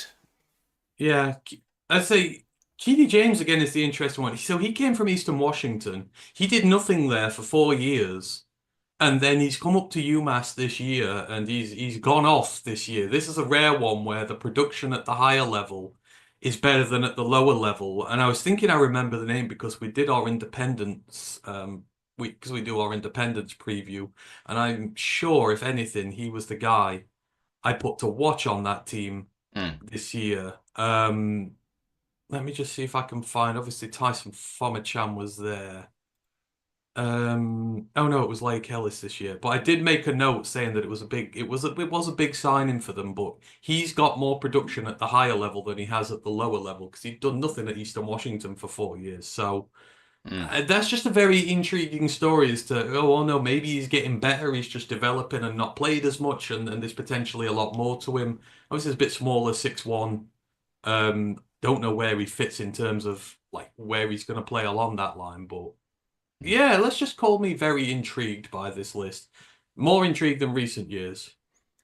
Time to bring in our second guest of the afternoon or the morning, Ryan from Indie Colts UK. Ryan, how are you? Yeah, not bad, sir. Thank you. Can you hear me all right? Yeah, little internet went a little funny there, but yeah, we can hear you fine. How's things? It's been a little while since we've seen you. Yeah, not bad, thank you. Not bad. Obviously, not too good of a couple of years in Indianapolis since we last spoke. In preparation for this today, I sort of I went back and I had a look at some of our past conversations, and I've got egg on my face a little bit because I've talked about the Colts turning so many corners. It feels like we've gone right back to square one. So we've gone a little bit in a full circle. So my high optimism of the last couple of years has come all the way back down here, and we're back at classic British pessimism. So yeah, it's been a good couple of years, but not so good at Lucas Oil Stadium, unfortunately. I was looking through your results from the previous season, and it's just. I think given how people feel about you guys and given how Richardson has done, the fact that you ended up 8 and 9, it feels like you're that sort of team at the moment. The Fisher style Rams, as was, always went 8 and 8, and it feels like you guys are just kind of stuck in this place where even where the quarterback play has not been great, the team's good enough where you kind of just hover in this purgatory. We obviously played you last year, which I think I was fearing a bit more about Richardson than I needed to. But you guys have had some interesting wins in here. You know, you beat Miami when I don't think they had Tua, or maybe it was Tua's first game back. But otherwise, you beat Pittsburgh, beat Pats, beat Jacksonville and Tennessee. Maybe not some of the best teams in here. But how's the Richardson experiment gone? Because I was so high on him, and there's flashes, but it was rumoured that you guys were going to be bringing in competition. Of course, you now have brought in some competition in free agency and the draft. Is his position in jeopardy, do you think, as a starter? I think definitely. I think all three of the main guys in Indianapolis are on the hot seat this season. That's Chris Ballard as the GM, Shane Steichen a head coach, and Anthony Richardson at quarterback. Last time I spoke to you, we had just taken Anthony Richardson. I remember saying how high I was on him. I think he's got a rocket arm, and we have seen those traits. We have seen he's got a rocket arm when he's given the time and the ability. He is a very dynamic quarterback prospect, but that's it. That's still what he is. He's still a prospect. And they benched him halfway through last season for Joe Flacco, who obviously had that comeback player of the year award a year prior with Cleveland. And I remember thinking, I don't understand why we've benched this quarterback, because he's still a young prospect. I don't know who in the Indianapolis Colts organization thought we were taking a 3-year quarterback starter. This guy had started 13 games in college, had a pretty bang average accuracy rating, and I don't know if we expected him to be a lot better than he already was. But we all knew that he was going to be a pretty raw quarterback prospect who would need some molding. And for that to happen, you need to get the kid in as many games as possible. And he didn't help himself last year. He obviously tapped out of that game against Houston, I think it was. He tapped out of that game against Houston, I think it was, which was really unprofessional. I think it got a lot of people's backs up. And that's really what led to the benching, really, as much as anyone want to say it's developmental reasons. It was all because the kid had a really poor attitude from the sounds of it in Indianapolis. So it's a funny one, because I think there is still a player there, and I think you guys said yourselves 2 years ago that there was a player there. There's definitely a prospect there, and I think he's also been it's been a bit unfortunate to see how well CJ Stroud did in Houston, or having to compare ourselves to Houston all the time because of how good they've sort of become over the last 2 years. So we've sort of had that little bit unfortunate for Richardson. However, we can't get away from the fact that we've been 8-8, pretty much 8-9, 2 seasons on the spin, and we expected a lot more this season. We didn't really get it, and now it's sort of got to the point where, well, we've given him all these weapons now. We've given him a full free agency class and a full draft class, as we're about to talk about. It's sort of shit will get off the pot, I think, for Anthony Richardson, because otherwise, I think all 3 of the main decision makers in Indianapolis will be out at season's end. Many thanks to Jeff Hurley for the $10 super sticker that says thank you. Much appreciated, Jeff. Looking at the rest of your roster, I mean, I think for a large part, it's fairly complete. I don't see many holes. And then you've invested big time in this offseason. You've also had a few fairly big departures as well. Cam Bynum coming in from the Vikings, and then Daniel Jones as competition at quarterback, and spent a lot of money on Travarius Ward at corner to come in. But you lost Ode Ingbo and Ryan Kelly at center, Will Fries at guard, who, I mean, got paid the absolute house by the Vikings. What do you make of the free agency class? Because I mean, Cam Bynum's been paid a heck of a lot of money, and Travarius Ward too. Is that the kind of holes that you saw in this team being filled? Yeah, definitely. I mean, last season the Colts brought back the highest percentage of starters from the season before. I don't know quite what the percentage was. It was in the high 80s, 90s or something like that. So the most starters came back, and they backed those guys, and it didn't work. And the secondary was really the place where we were really struggling. So yeah, I see why they've invested in Ward and Bynum. I really liked Ward. Bynum, I'm not so sure about, but you know, I think it's going to be a plug and play situation where they're going to be better than what we had anyway. So I'm happy with that. But and we've always obviously we spoke about Daniel Jones. I mean, yeah, they were going to bring competition for Richardson, but it could. I mean, here's my question: is when was the last time that a developing quarterback and they brought in a veteran quarterback and that situation worked? I've said this for weeks. I just don't see it working. Whether they play one for 3 games and then we're 1 and 2 and they plug in the other one and they 5 and 3 or something like that, and it seems like it's going to be a bit hit and miss, a bit yo-yo this season. I like Khalil Herbert from Cincinnati. They brought in, obviously, he spent some time in Chicago as well. But as you say, there's been some big departures. Ryan Kelly, obviously, he was the longest serving Colt on the roster. He'd been there since 2016. At center, he was one of the best centers in the league, so reliable, but age was creeping up on him, so he went to Minnesota, as you say, Will Fries, who, I mean, I would have liked to keep him, but not for, I think, $80 million is how much he got paid in Minnesota, which was ridiculous. Although that does leave us with a big sort of hole at right guard. Odeyingbo, I really liked. I thought he was a really dynamic pass rusher, could sort of fit anywhere across the defensive line. But he's gone to Chicago, and that'll be a good pickup for that defense. So it's a funny one. We've lost a few players. Oh, Matt Gay as well at kicker. We've lost as well. Cut him not too long ago, which was a weird one because he was going to count less against the cap if they cut him later on, but they decided to cut him now. So I don't know why they did that. But yeah, so it's been a funny free agency class. But it seems like Chris Ballard has been told you need to get it right this season or you are gone. And as I said, we were on the hot seat, and he's gone against all of his instincts. He's never ever spent big in free agency while he's been in Indianapolis since 2017. I mean, I can only think of really a couple of big free agency pickups in years past. Eric Ebron from yourselves, obviously, a couple of years ago. And apart from that, we're not looking at too many big free agency hitters, whereas this year they've gone out and spent some money. So there's no excuses really now to not be sort of making a push for at least the wild cards of the playoffs, although I'm not sure how well we'll do in that pursuit. One of my Colts friends has a long-running thing which just says after basically anything that happens, even if it's totally unrelated to the Colts, hashtag thank you Chris Ballard, as a running joke. I am surprised he's still there, if I'm honest. I mean, at this point, you can't just draft based off athleticism and hope it works. And it really feels like if he has a great relative athleticism score, he's drafted, and then we'll work it out later, which as a project is an interesting academic thing to do, but for me it hasn't worked. So one more season is a surprise to me, but we'll see how it goes. Yeah, I agree. I mean, it's a weird one. You're right with the athleticism thing. They've always bet themselves on traits rather than college production, which it seemed like a theory that worked really well in 2018 when they picked Nelson and Leonard and Hines and all these really strong.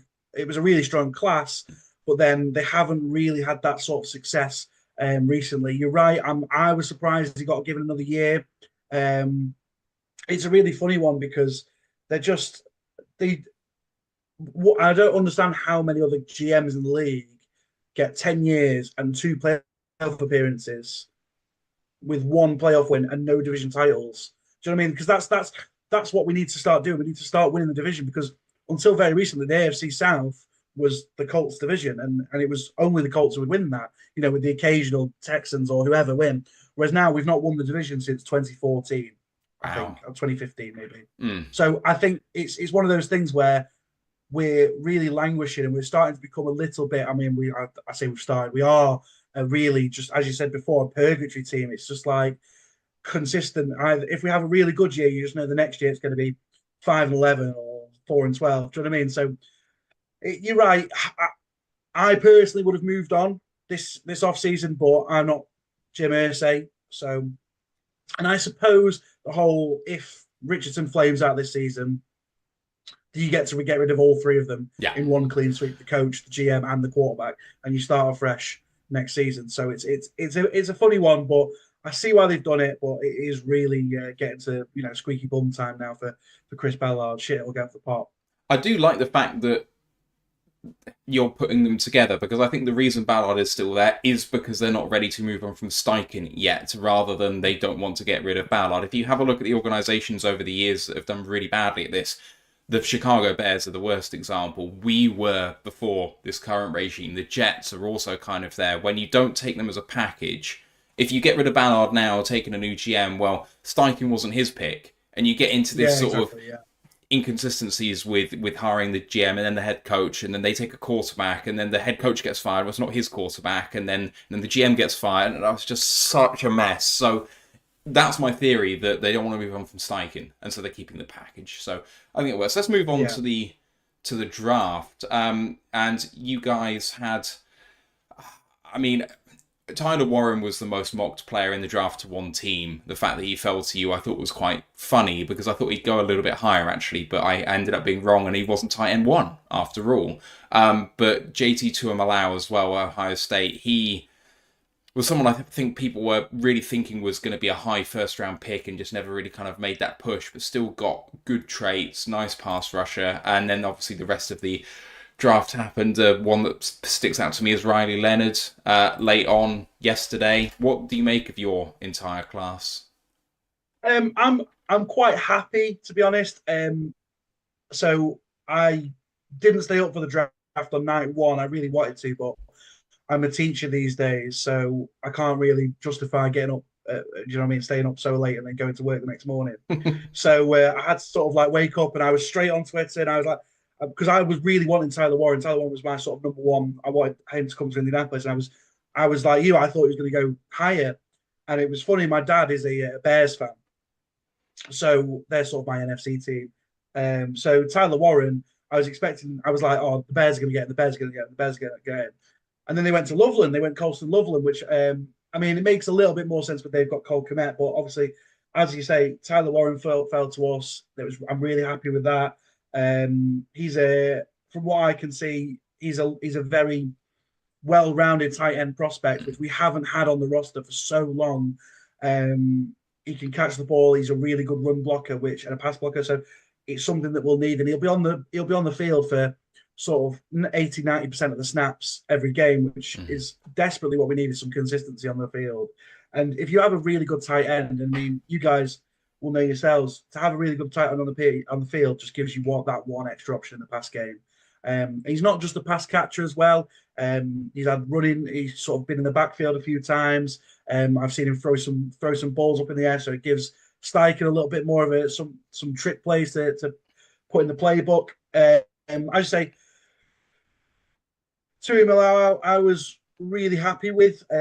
Again, I wasn't quite expecting them to go edge. I wasn't expecting to keep the second round pick, to be honest. I was expecting to trade down, but they kept the pick and they drafted the edge from Ohio State. And as I say, is it a Chris Ballard draft if he doesn't draft an edge player in the first sort of 3 rounds of the draft? It's not really, is it? So we had to go and do it off the. And I'm happy with it. I think he's definitely preparing for Quitty Pay to be off the roster next year. I don't think he'll stick around. So we'll have him and we'll have Latu on both edges. So that'll be an experiment, because Latu, as good as he was last year in his rookie year, and I did like him, his big problem was finishing the sack. He would get to the quarterback and not quite finish the sack, whereas I think Tui Malawa will be able to get sort of that. It'd be like the yin and yang, I suppose, on both edges, which I quite like. Justin Wally, from the quarterback from Minnesota, that was a bit of a reach from what I can tell. I think a lot of people mocked him to go a lot later, but from the sounds of it, our defense will be playing with 2 linebackers on the field next year, because we've got that new coordinator from Cincinnati, who I can't remember the name for the life of it off the top of my head. So I think he's going to play with more of a 5 sort of DB package. So I can see why they're doing that, maybe as an eye of a replacement for Kenny Moore later on in the slot. I really like Jalen Travis, the offensive tackle. That was a big need for us, sort of another guy on the offensive line, with obviously Kelly and Fries going. And I think Jalen Travis is a big-bodied guy, 6'8". Princeton guy as well. He graduated from Princeton, so he's a smart guy, and then went to Iowa State to play on the line. So I can see him getting some snaps at right tackle next year. I really like the pick, of DJ Giddens, the running back from Kansas State. All the highlight reels I've seen from him, all the tape I've seen from him, shows that he's just going to be another different running back in the pass catching game, to what we've seen with Jonathan Taylor, obviously Khalil Herbert, more of a bell cow, whereas I think DJ Giddens, is going to be that sort of third down running back guy, that almost like the Naheem Hines that we had not too long ago, which was a position that we really desperately needed. Again, another pass catcher for Anthony Richardson. Riley Leonard, as you said, I think that's it's a good late round pick, but it really does. Did we need a quarterback at this point in the draft cycle? Obviously, Richardson and Jones. You add in Leonard, so that's 3 quarterbacks that are going to make the final 53, unless they put Leonard on the practice squad. I'm not sure what they're going to do with that, but I did like him at Notre Dame. I think that he's a good quarterback. Maybe doesn't have the best arm talent in the world, but I think sort of more mobility and getting out of the pocket, I think that sort of lends itself well to our team. Tim Smith, I don't know too much about from Alabama, and neither do I know much about Hunter Waller from Wisconsin, who was our 7th round pick. Overall, I think that's a good draft class, but it's whether they can make enough instant production to save everyone's job. But I do like all the picks. As I say, Warren was the guy who I really wanted from day one. A tight end was always going to be picked in by the Colts. I think a lot of people were kind of surprised they took him in the first round because we've only ever taken one other tight end in the first round in the entire time we've been in Indianapolis. But that was Dallas Clark, who was the tight end in Indianapolis for 10 years. He was fantastic. So it's an interesting one. As I say, I think it's a decent class, but will it be enough to save Ballard's job? That's the question we've got to ask ourselves. Yeah, that's the big question. And do you have any burning questions for Ryan? You've pretty much gone through everything I was going to talk about there, really. Yeah, that's fair. I know that so the first time we talked to you, I think that you were potentially just off to university. And so the fact that you're now a teacher absolutely blows my mind. What do you teach? I teach English. So I teach literacy and English in a school in Sheffield. So yeah, the first time I spoke, I was 18, I think, and I was just about to go to uni. So obviously I spoke to you two of the years I was at university, and the third year you guys were out the draft, weren't you? So this is my first sort of year not in university. So yeah, it's an interesting one. How's the You're transition? literally 15 minutes down the road from me. I'm right outside of Sheffield. So. Oh really? Yeah. Oh, good stuff. Yeah. So it's been it's been a transition, but no, I love it. It's a fantastic job, and keeps me free on Sundays, which was not what I sort of used to do in retail. So yeah, so I can watch more football now. That's great. Fantastic. I'm so glad you're able to come back on with us after a year off, obviously, when we were away. So thank you for donating your time to us. And I hope, I really do pull for the Colts because they're just a likeable team to me. And please can Anthony Richardson sort it out so my take can come true. I just want to be right about something. Yeah, definitely. But yeah, Ryan, thank you so much for coming on, and hopefully we'll see you, if not this season, in 12 months' time. Absolutely, yeah. You know where I am. I'm always happy to come and talk to you guys. Always one of my favourite parts of the draft season. So, yeah, happy days. Great. Cheers, Ryan. Thanks ever so much. Cheers. Cheers, guys. Bye. Cheers. Bye. All right, we've got our next guest, and our final guest of the entire draft series coming up in just 10 minutes' time with Mitch from the 12 Talk pod. And I know he's actually in the waiting room at the moment. I don't know if you want to speak about the Lions for a bit or if we bring him in now. I don't know. We just have a minute or two. I don't know. Is there anything in the chat we need to address, or are we all good? There's nothing in the chat at the moment. Damien Smith said, I think that Maurice Norris will make the 53 over Dan Jackson. That is going to be the battle there because Norris is so highly regarded by this stuff. But did he have a bad injury, or am I dreaming? That was Norris, wasn't it? Possibly.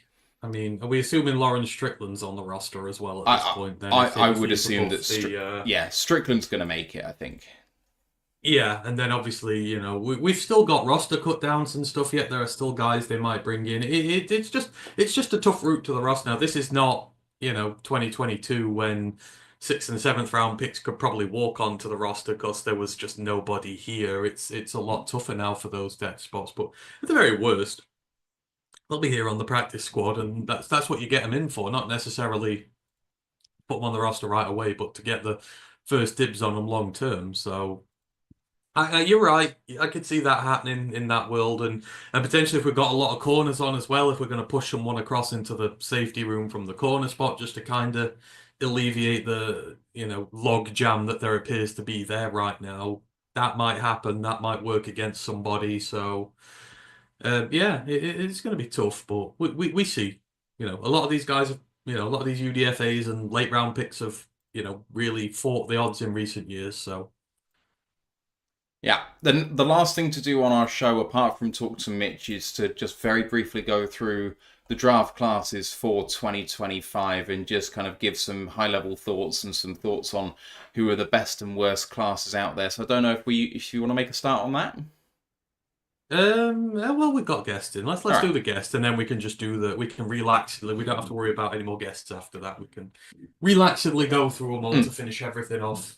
Shall I step back and have you talk with Mitch? It's all right. You're good. You're in the flow now, so I'll interject as and when I feel like. All right, sounds good to me. if any of you guys in the chat do have any questions, please do feel free. As we bring in our final guest of the entire draft series with Mitch from 12 Talk Pod. Mitch, are you there? Yes. Yeah. Can you hear me? Can hear you loud and clear. How are you? Very good. Very, very good. I don't know what you guys thought of our draft class, but I think I share some positivity this weekend with a lot of 12s. You guys feeling good? Oh, there's someone who absolutely hates you who's being quiet at the moment, but only because you've drafted a lot of his guys, and we'll get onto that. Okay. Just first of all, because it's the first time that we've had you here, just Sure. can you introduce yourself a little bit? Because I know that you have your own podcast about the Seahawks and what have you, so it'd be great to just hear a little bit about how you came to be a Seahawks fan and a bit about the show and that sort of thing.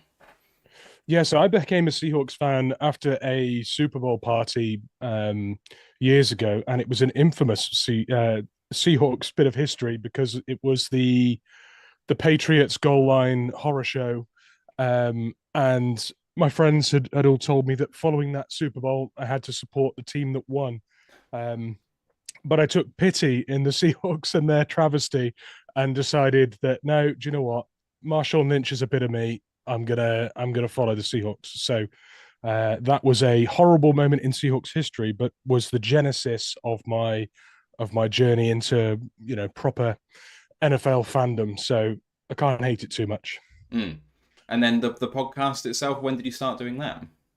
Yeah, so the 12 Talk podcast started just over a year ago. Mm.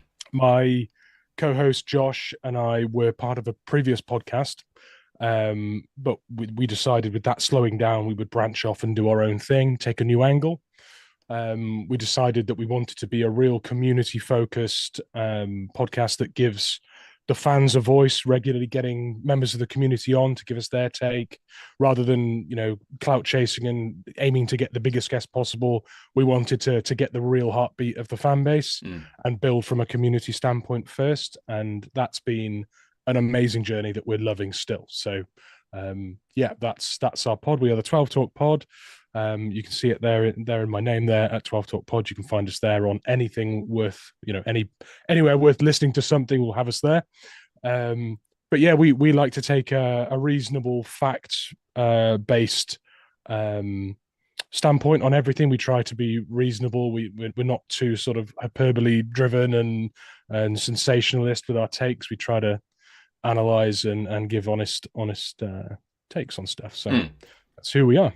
Fantastic. That sounds like a great way to formulate a show, so I absolutely love that. I just want to look back at your season last year, just because I think it's going to form the basis of the rest of the conversation about the draft and what have you. And obviously, a lot of that's going to be permeated by the fact that Geno Smith was the quarterback at the time and now is not there, and I'll speak on that in a minute. But you guys started out really hot with a 3-0 start and then lost 5 of the last 6 before the bye. So you go in at 4-5. And then hit the ground running with 4 straight, including beating San Francisco and Arizona, Arizona twice, in fact, who I think were both teams that were desperate to get wins to try and be relevant and kind of fell to you. And that was the end of their seasons, respectively, I think. And then just looking overall, it feels like you guys kind of beat the weaker teams on your schedule, lost to the stronger ones, but just about, kind of trying to keep your head above water. And at 10-7, didn't make it into the playoffs as a kind of unlucky team there when and we've been in that boat ourselves, being that strong but not making it. So looking back at that season, another one of ups and downs, it must have given you kind of some confidence that after the bye week, when you really needed to hit the ground running, that you had the fortitude to do that. And your roster has been one that, it felt like you guys might have been in a sort of competitive rebuild, and that you've kind of outperformed that over the last couple of years, I think, with good drafting and roster management. So how do you feel about the team last year before we get into what you've done since? Well, firstly, that's a really impressive summary of our year, because I think you nailed all the ebbs and flows and the timings of it. I think you've really nailed that. And I think we started the season flattering to deceive a little bit, because we played a lot of teams with either rookie quarterbacks or we played teams like Miami without Tua, and we played Bo Nix's first game. Broncos with Bo Nix. Yeah. So we had a sort of soft landing, I think, with the schedule. I think when the tougher teams came along on the roster, we had. I mean, we only kept 2 coaches of our original coaching team. You know, it wasn't just Mike Mack and Pete Carroll out the door. It was a whole fresh coaching staff, new schemes, all sorts. So when the real challenges came, and when in those pinch games, we didn't have enough. We weren't well drilled enough. We weren't clean in our new scheme enough to be fully competitive. I think once the bye came and we chopped Dodson and Baker, the 2 linebackers, we picked up Ernest Jones. We gave Tyrese Knight the starting spot alongside him. That was a huge change for us. It felt like the defense felt fit for purpose. And as the season went on, the second half of our year's defense was a top 4 or 5 defense in the league. That was not the case at the beginning of the year. So there were adjustments after the bye that really, really worked. Mike Mack showcased, I don't want to use the word ruthless, but he certainly wasn't going to pull his punches if something wasn't right for him, certainly on defense. So I feel like it was a transitional year.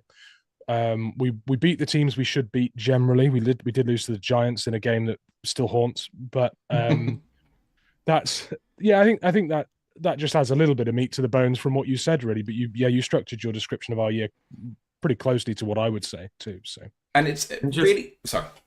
So I was just about saying, in terms of teams you've played in recent years, there's been a bigger rivalry coming out with a certain team who, you're talking to right now. Like, what have you made of the games between our two franchises? Obviously, it's not been good for us. You've been sort of a bogey team there, but every time we play, there seems to be fireworks. Do you enjoy waiting for the Seahawks to play the Lions at this moment in time? Well, I feel like we had a good game again this year, but you edged it rather than us, right? We've had epic matches, every time we play the Lions, whether I think you've got the wood on us or not. I know it's going to be a game and I look forward to them. There's 2 teams outside of our division I love playing. One's the Eagles, because we haven't lost to them in like 13 years. And the other one's the Lions, because you guys give us a scrap every single time. So you didn't disappoint. You came out on top. You had a really good year yourselves. You are an ascending franchise. You're doing brilliantly. This year's draft that you've just had, I think, builds on it brilliantly. You picked up some players that I loved.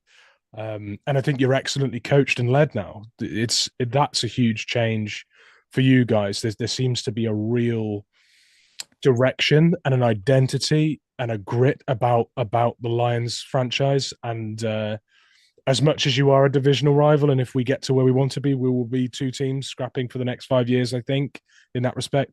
I do want to see you guys do well, because, where you are now and the way you're doing it is just great to watch.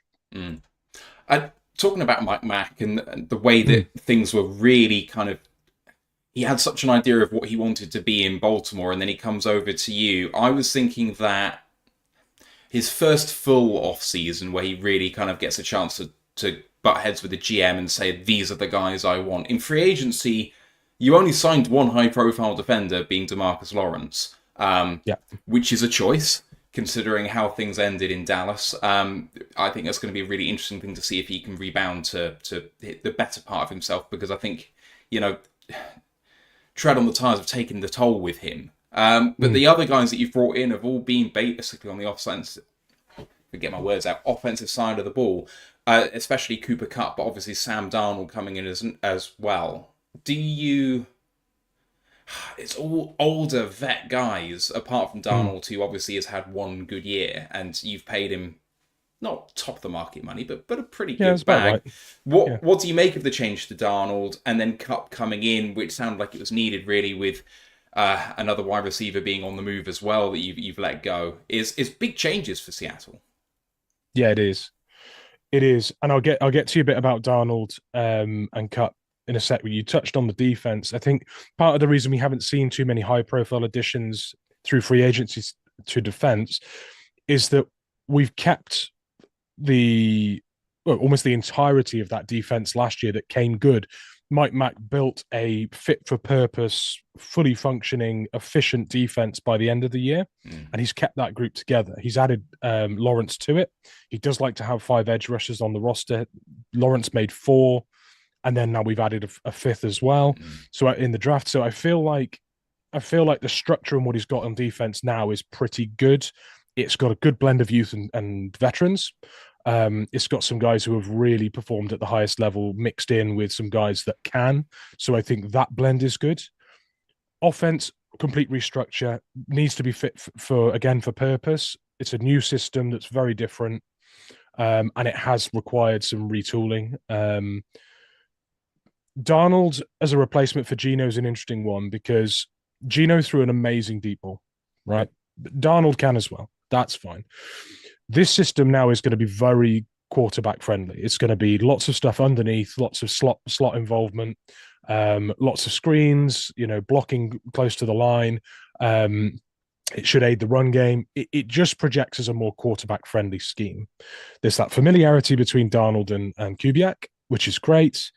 My only thing that I worry with is you have to, for that system to work, you have to threaten to take the top off a defense all the time.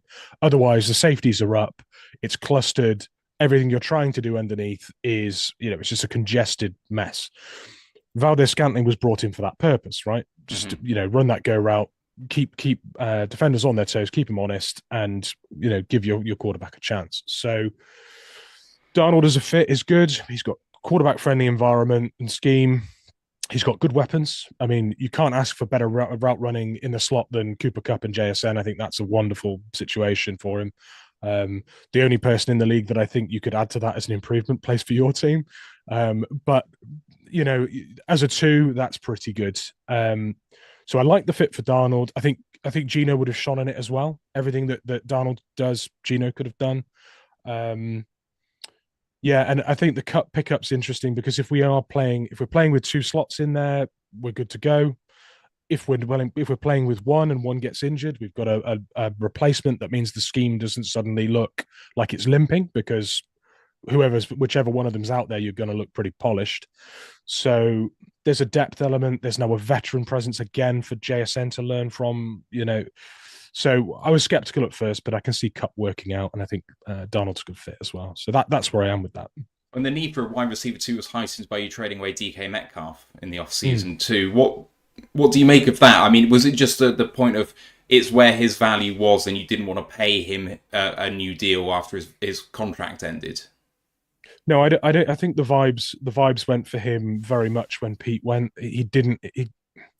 There's been some interviews and things where he's talked about the stuff that he and Tyler Lockett used to do with preparation for games, and they'd suggest plays and parts of the playbook they thought were going to work well, and situations that they wanted to be put in the game and they were listened to and it was factored in and considered. The game against the Niners where DK picked up the headset and started shouting at Ryan Grubb and telling him to throw it past the sticks, he talked about that as an example. He said, look, we knew the situation. We knew what we needed to do to get out of it, and there was no one listening to us. And whilst that wasn't Mike Mack that we were talking to, there was also nothing from Mike Mack to say, look, we've got these 2 wide receivers. There are star wide receivers, and they were paying so much money to them. They could have changed that game. Listen to them a little bit. Try and factor them in. Give them something. Because that didn't come, I think DK got to a point where he just thought this new organization is not what I need. I want to go somewhere where I'm respected as a veteran, have a bit more of a voice, can influence it a bit more. And yeah, I think he was just out on the experiment. He wanted to win things now, and he wanted to get paid. There's a lot of factors in there. I don't put it just down to money. So yeah, I think it will go down as a mutual split in the end. But I think prior to him actually leaving, I think it got quite sour. So that's where I am with that. That's fair. Let's move on to talk about the draft class, because you had a lot of picks already, and I did think you were a candidate to kind of do some trading up and not draft as many.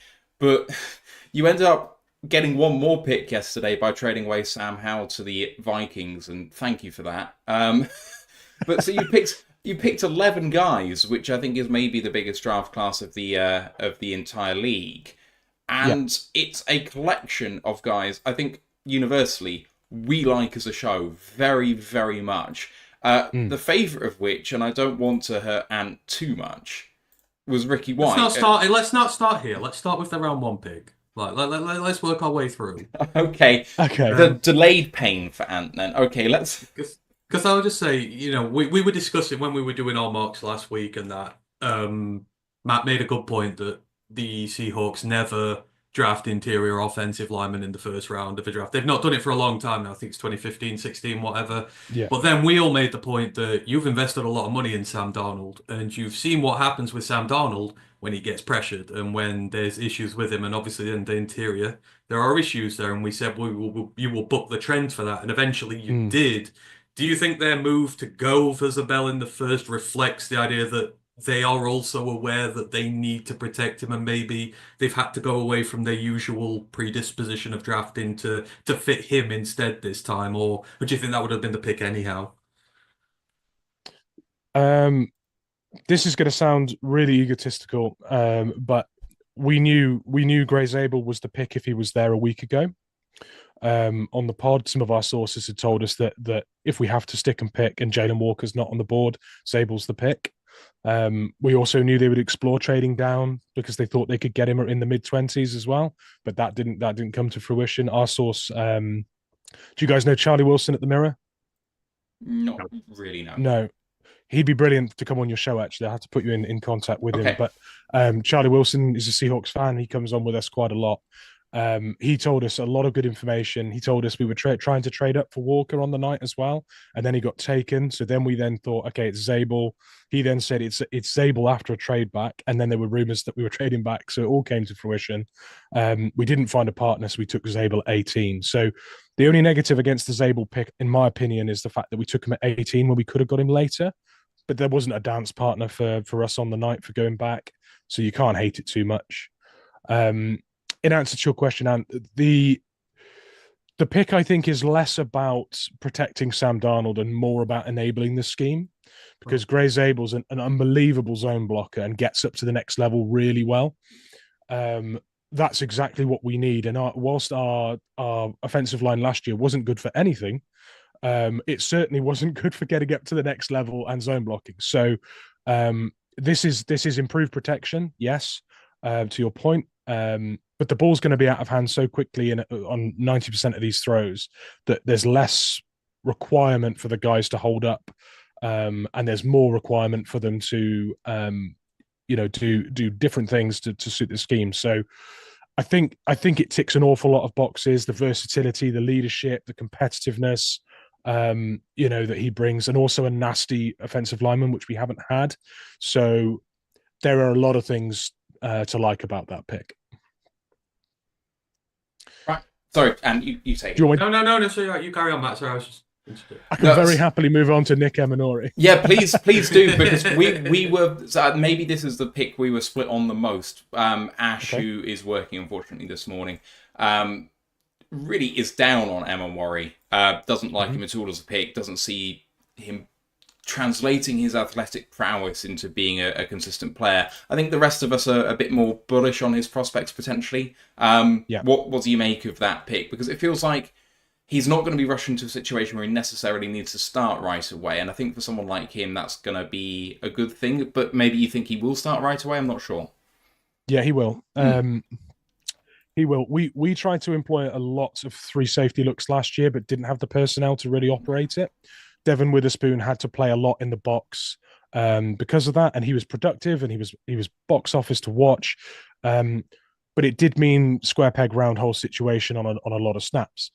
Now, when you look at our other weaknesses, we've got Tariq Woolen, who can be brilliant and can also be an enormous liability from one snap to another.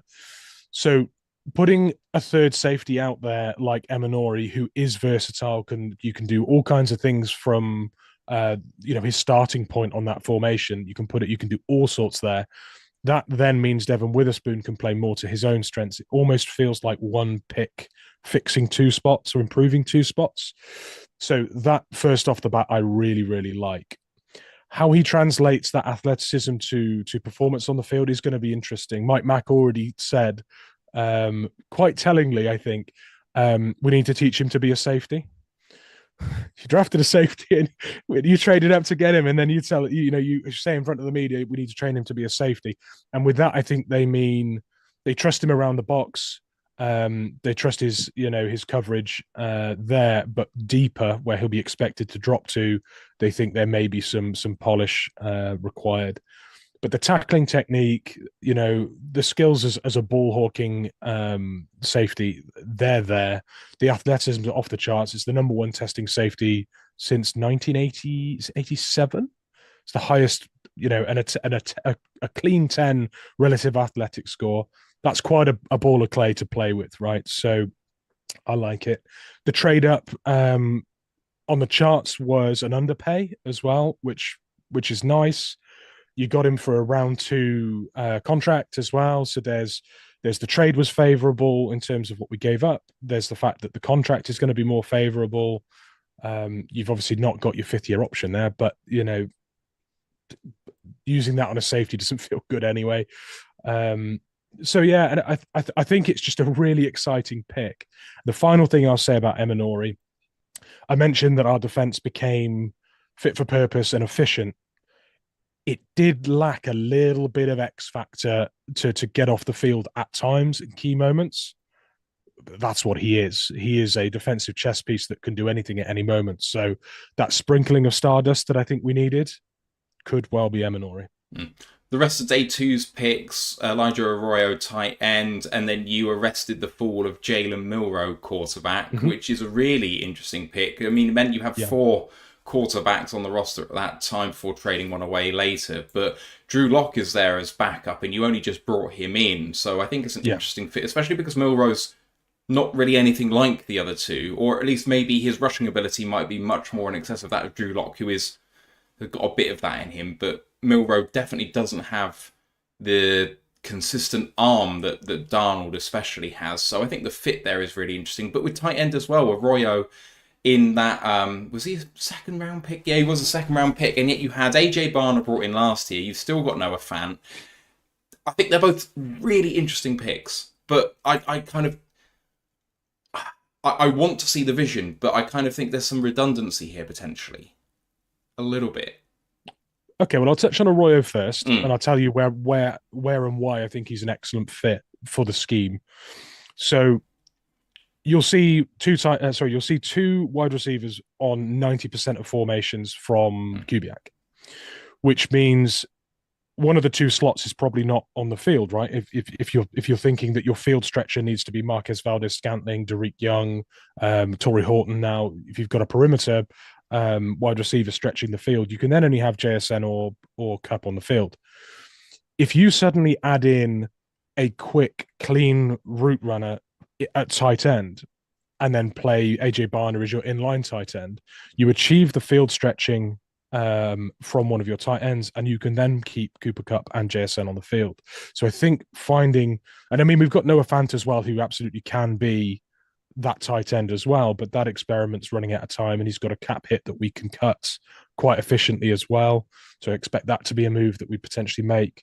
So Arroyo fits a mold of a real enabling role.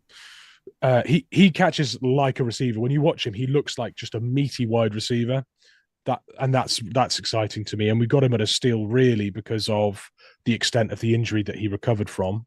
However, his production post injury has been really good. So I think that's a theme throughout our draft. I think is picking up players whose stock fell due to injury. That's all the way through this draft. And then Milroe. I mean, one of our friends is a Cleveland Browns fan. They ended up with 5 quarterbacks on their roster after taking 2 yesterday. So it's a kind of similar thing that I'm kind of talking about here. It just feels like I love Milroe. I think the high end is so high that it's worth the risk, but it means you're probably carrying 3 quarterbacks up. For me, I wouldn't be comfortable with him being QB2. Yes, that's exactly how I feel as well. I think Drew Lock makes the roster as the backup. I think Jalen Milroe will be QB3, but also used as a gadget in year one. I think you'll see him not necessarily taking snaps as a starting QB, but I think he will be utilized in the run game. He'll be dropped in there in the red zone, I think, a few times as well, just to give defenses something to really have to think about. So in terms of a prospect, ceiling sky high, really exciting what he can become. I think the perfect fit in the NFL was a team that would be able to give him 2 years, not one. I think 1 year probably isn't enough, as you say. There's serious inconsistency. There's decision-making issues there. There's a lack of polish on a lot of areas of his game. But what he is an absolutely unbelievable twitchy athlete that runs like Lamar Jackson. That suddenness, the change of direction. It's an ankle-snapping kind of way of running as a quarterback. And if you can give him time, give him good coaching, I'm absolutely fine with Darnold being the starter for 2 years and Milroe going from QB3 to QB2 to QB1 in successive years. So I love the ceiling and how that projects. Makes sense. And can I hand over to you to talk about the day 3 picks? Because frankly, I'm out of my depth. You can set this up. You can set it up if you want. So okay. Well, I mean, you had 3, 4, 5, 6, 7 day 3 picks after the trade. 2 wide receivers in Torrey Horton and Ricky White. I was especially high on Torrey Horton. I can't believe he fell to the 5th round. 2 tackles, Mason Rickman and Bryce Cabledew, I will say, and then a tight end in Robbie Oots, and then a defensive tackle early on day 3 in Riley Mills. Very offensive focused again in this entire draft class. And Damian Martinez, I've missed out at running back, who's an incredible steal at 223. What's your feeling on all of the day 3 guys? There's a few in here that I think are absolutely outstanding. Torrey Horton, I spoke about on our pod in our end of year review and said that with the uncertainty with Tyler Lockett and DK Metcalf, Torrey Horton's a guy I'd be looking at because I thought we could get a steal in the draft because of that injury. When you look beyond Torrey Horton's most recent injury, he was back-to-back 1,100-yard seasons with 9 touchdowns. He was projected as an early second talent. And as I mentioned, there's a running theme of picking up steals based on injuries that had caused doubt. Taking a wide receiver like that in round 5 for me is a no-brainer because the ceiling for how good that can be is great, and at the end of the day, if he becomes a serviceable wide receiver 4 that can't stay overly fit, so be it. That's fine for a 5th. So that felt low risk, high potential, and I love the fit with a quick, taller mismatch for DBs. We've added that back into the roster. So Torrey Horton, love it. The one I really like is Riley Mills. I have to admit, I hated it at the time. We hosted a watch party in our Discord, and I groaned a bit when we took him because there were other guys on the board that I was looking at as needs or good fits. But actually, Riley Mills is a 3-tech defensive end or a 5-tech big end sort of style, versatile defensive line piece. We needed a 5th player into our edge rushing contingent. We got that. We needed we needed to get younger on the D line. Well, that same pick does that. 6'5", really productive. And the thing I most like about it is the thing that we've improved on our D line over the last 2 years the most is the fact that we now have edge rushers that set the edge and contain the quarterback first, as well as creating pressure and rushing the passer. Before we had a blinkered approach that would leak, angles for running backs constantly. Riley Mills is a specialist at being hard to beat with the run and also creating pressure and getting production. So he fits what we've been doing. He creates versatility and depth on the line. And his attitude is phenomenal. His call with the coaching staff is just the best energy of any call I've heard for the Seahawks on draft day. It might be ever. Honestly, if you've not heard it, it's a 1-minute video. Go and watch it. He absolutely reeks of positive vibes and a desire to really make things happen. And the Seahawks kept his visit quiet. They asked him to keep it off social media. He was one of the 10 secret meetings that didn't get leaked. And on the call, they actually said, did you know you're coming back? And he was like, yeah, absolutely. This is where I wanted to go. I knew you guys were going to come and get me. It was like, it just feels a little bit constructed at this point that both parties loved the fit, wanted it to happen, kept it quiet. Love that. So hyped about Mills. Robbie Oost, we're used to hearing Juice shouted at the top of people's lungs in the NFC West when we play the 49ers. I'm hoping that our own playmaker at fullback in Robbie Oots will get a similar chant and fame. His testing's terrible. He looks like an extremely unathletic tight end that didn't get many targets because of CJ Dupree at Alabama. But actually, on field, he was clocked at 19 miles per hour as a 270-pound tight end. So he's a play faster kind of guy. Really, really fancy him to be an outstanding fullback in Kubiak's scheme, which does require one for a lot of looks. That looks like a toolbox ad to me. That's we need this on the roster. Get that guy. So that's fun. Cable Do came in for a visit as well. We were really high on him. I think it's Cable Do that they're planning on moving inside, and it's Mason Richmond that we're planning on keeping at tackle. Cable Do's a fascinating prospect. We were extremely high on him after meeting him and really like what he did for the Jayhawks. So really looking forward to seeing what comes of that. And we need backup. We need a swing tackle with Abe Lucas's knee issue and the uncertainty there. It's good to have players on this O-line that can cover tackle as well. Martinez, the best kept secret in the draft at running back. I think a lot of people saw him as a late round pickup for their running back room. I love the production. He's been incredibly productive for the Hurricanes. So I like that pickup. It reeks of value to me. The stats really pop when you look at it. They really pop. So we've a running back room that's got different skills. You look at Ken Walker, you look at Charbonnet. They don't look like two players picked for the same scheme. That is a slashing weapon and a hammer, in our weaponry for that. And he adds something that kind of slots in between a little bit. It looks like a happy medium. Mason Richmond was, I think, halfway through the season, he was PFF's number 1 rated pass blocking grade in college and finished 7th in pass block win rate for the entire draft class. So to pick up a guy that can play multiple positions in round 7 that ranked that highly amongst the class is upside and value for me. Again, his call was superb. And you could tell when he talked to the coaches that he'd established a really good rapport from the meetings he'd had. So they clearly liked the character, and there was upside there with what he put together through college. Ricky White, anyone for a Ricky White?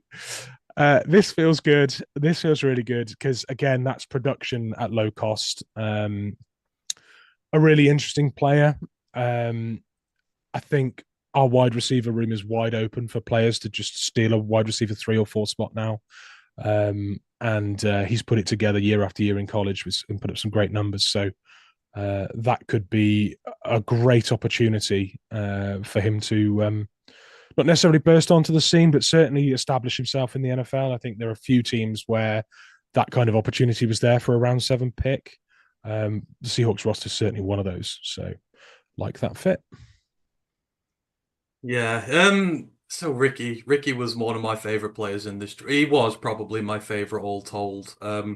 This goes back a few years. So when we started doing this podcast, we did the Lions stuff, and then the second year I started doing a college podcast. I do it all year long. We watch prospects all year long because when the draft comes along and you just have all this information thrown in your face, it's quite hard to deal with at times. So to spread it out through the years, great. But the problem it means is now I get infatuated with these prospects because I spend years and years and years watching them. And the Seahawks have a tendency to nick guys that I do really, really like over the time. The first year we did it was Tariq Woolen because we needed corner at the time and we were looking.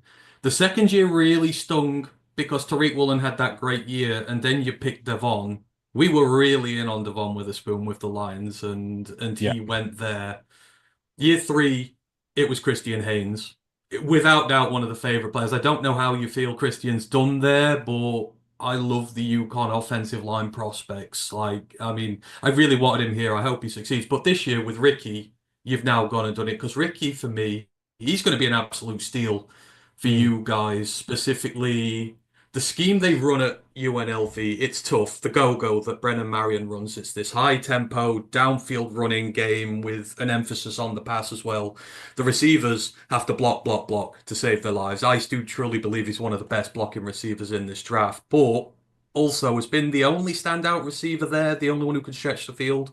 You have to get good at separation short and intermediate to get the ball out the QB's hands quick to carry on running down the field. But you also have to be good as a deep threat as well to be able to open up that running game as well. And for me, he's the complete epitome of that. Just the blocking alone would get him on a roster, not to mention the fact he blocked 4 kicks last year on special teams. Yeah, More than saw any that. team in the thing did, but he is just relentless. And I don't know whether it's these prospects I like and the Seahawks like them as well, but for me, and I love Torrey Horton as well. I think Ricky White will break that roster quite, and I think he will do really well for you guys. It's just the ones I look at for years and years, you guys seem to pick up, but I really hope he does well. I think he'll be great for you. Yeah, that's really interesting insight. Do you know if he returned kicks as well, or He did a little bit. It wasn't. so? I know It Torrey was, Horton does. So that's Torrey we need Horton that. does. Yeah. Yeah, Torrey Horton does. Ricky White's not so much, but I'd say he's the fact that he's been the number one there, he's been a team captain as well. That's a big emphasis the Lions put on. But the fact that he's the star Yeah. receiver there and he still has played all their special teams as well, he's not pulled himself off it. It's like he goes on. And again, the scheme is very difficult for all that you have to do there and the skill set you need as the receiver as well. I feel like that's what they did with Haynes. Because at UConn, he had to pull all the time. You have to get him on the perimeter. He's not just.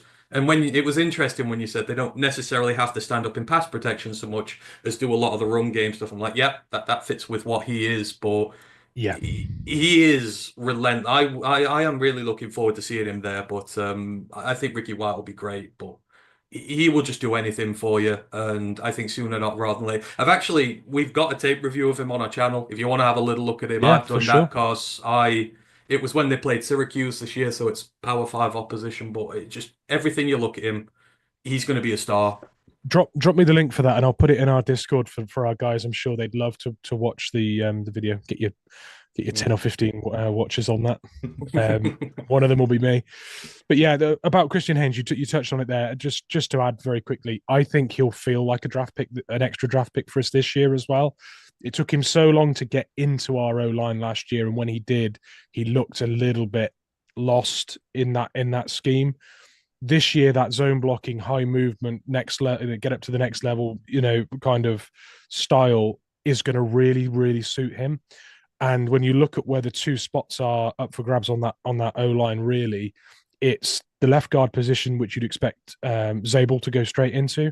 That right guard position looks set for Christian Haynes to just go in and look like we drafted a second round graded O-lineman for this scheme. So I think that could be the biggest shot in the arm for our O-line this year, is feeling like we put two plug and play scheme fits in there. Makes sense. Got one question from the chat from Damien Smith, who asks about your two-headed monster at running back and asks whether there's a possibility of one of them being traded, Kenneth Walker or Zach Charbonnet. Which, for me personally, I would hate either of them leaving, because it seems like you've needed both of them at times over the last couple of seasons because one or the other has gone down with injury. I mean, Charbonnet at times last year looked like he was running the show, which I thought was fantastic, because it seemed like he was getting some trade rumours last year. And you've got Kenny McIntosh behind that, of course, as well, who's a lightning bolt. Also asks whether Jake Bobo's going to stick on the 53. I think he's got a fight on his hands with the two new wide receivers you have. So just some thoughts on either of those two questions? Those are great questions. So the trade scenario for the running backs is one we talked about on the pod a lot with our guests in this draft process. And the consensus seemed to be nobody's trading for Ken Walker unless you give them a hell of a deal, because this running back class was so talented and so deep that you can take a shot on a guy and get him on a rookie deal for 4 years, or you can take Ken Walker and you're committed to paying him 10 million plus a year with an injury record which is horrendous. He's averaged being fit for game days something like 52% on his rookie deal, and for that to be a potential blue chip running back, on your roster, you're going to really need to keep that player fit and wrapped in cotton wool. I think that was part of the decision to get Zach Charbonnet, to get him to do some of the more physical, heavy lifting, share the snaps. So you've got a Ken Walker if you get still fit if you get to the playoffs. That hasn't really worked. He's still managed to get himself injured. I'd be happy seeing him go if we got a third this year, but no one was giving us a third for a running back in a year when you've got your pick of the litter. So I think that was a very difficult thing to float to the NFL franchises this year. So we'd be open to it as an organization. We'd be open to it as a fan base. Keeping Sharps and losing Ken would be fine based on that injury record. So it just isn't the environment for a trade to be worth it. With Jake Bobo, it's a great point, because whilst Jake Bobo is probably one of the best blocking wide receivers, I mean, he's essentially a tight end playing wide receiver for us, and he's a great red zone threat. He doesn't possess speed. And if you're not a slot receiver or a burner in this system, you're going to find it really difficult to get on the field. When you look at the two wide receivers we've got, they're out there, they're perimeter guys, and they're quick. That's what we needed to add to our two slot receivers, who are great route runners underneath. So we're tooling that way. Jake Bobo is looking like, he's standing out like a sore thumb in that room. I can't see him making the roster, and it hurts because he's a fan favorite. Yeah, he's really kind of come from nowhere to be a very good, productive guy, especially in some pinch moments where you need someone to kind of just come in and do something. And yeah. I think he came in for us before he joined you guys, potentially for like a couple of weeks or something, and then you picked him up, I think. But he's been a fan favourite of ours, watching him flourish there. So if he does go, it'd be interesting to see if we pick him up. But anyway. Yeah. And I don't know if you have any other questions, because we've kind of run over a little bit. So, I guess what we're looking for. Have you asked about next year? No, I haven't actually. You crack on. No, I was saying. So obviously, the draft is now done and in the books. It's a new era. What are your expectations now for next year in regards to conference? Obviously, the 49ers very injury hit last year. You've seen they've had a good go at the trenches trying to repair that, because they've obviously gotten old on there. The Rams. They're sticking with Stafford. He's coming back for another year. The Cardinals seem to be building pretty well as well. It's fixing up to be a very competitive conference again. What sort of your expectations now heading into next year about how the Seahawks are going to do? Well, I expect to be better than we were last year. When I say better, I mean we're definitely going to be better, hopefully, than the pre-bye version of ourselves last year. But I feel like keeping that defense that worked well last year together and adding to it a little bit there with some stardust with Dex Lawrence and Eminori, we project to be a better side. We also had key injuries in there as well last year, so if we can stay fitter, I think we'll be better there too. So I think we're on for 11 win year, 11 maybe 12. If we don't win the division, we'll come close to it. But I expect us to be top two in the division at least, making the playoffs and 11 wins. I don't expect us to necessarily be good enough next year to put a Super Bowl charge together. I think that would be a little bit of an outrageous prediction. But I do think we can do something in the playoffs this year. Maybe win a game in the playoffs. There's a lot of confidence in Mike Mack and his defense and the way he runs the team. It all's going to hinge on Kubiak's system and whether that looks sort of functional early. I think it comes down to that.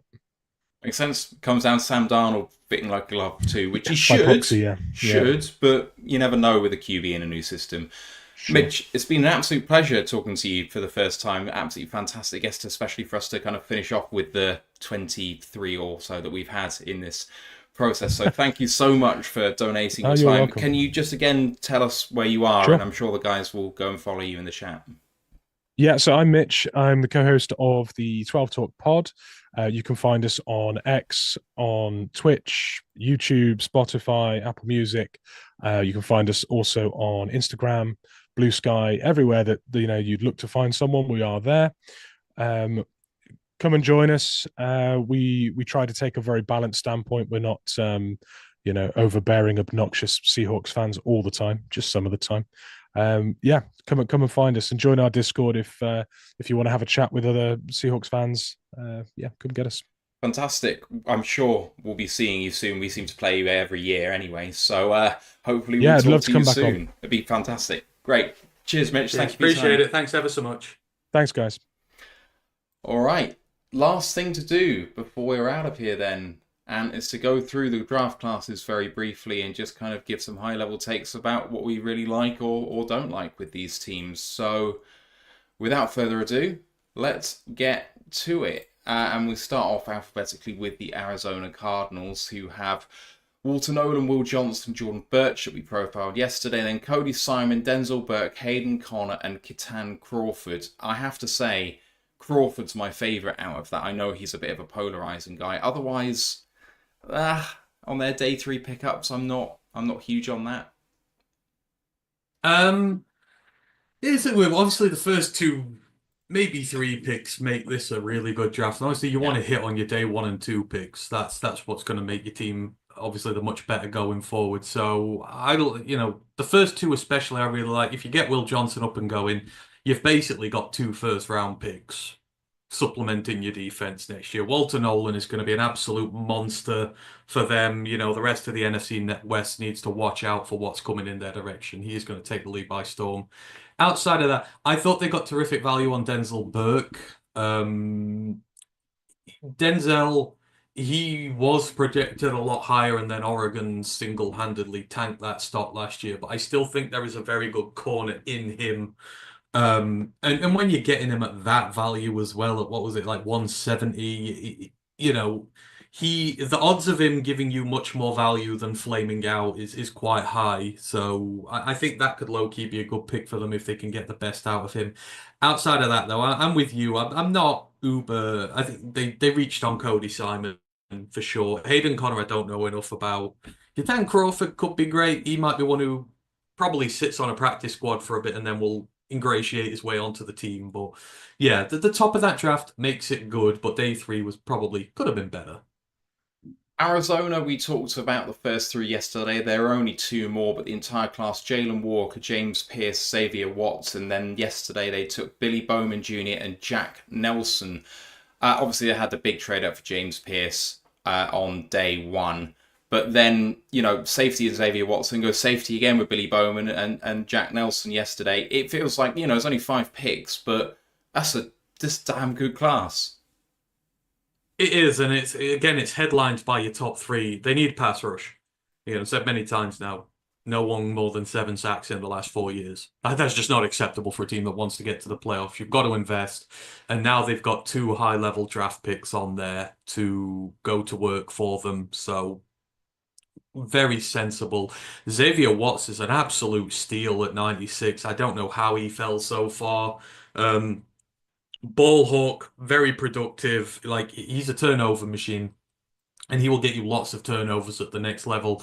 Don't be surprised to low-key see him put together a DPOTY campaign, a Defensive Player of the Year, if they are able. If Pearson that can get a lot of pass rush up front and get a lot of pressure on the quarterback, there's got to be a lot for Xavier Watts to go gobble up there.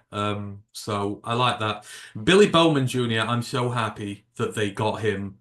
Billy Bowman has been disrespected throughout this campaign a lot because of his size. He's quite small. And, a lot of people were just sort of writing him off because of the height. I think he's 5'10", 5'9".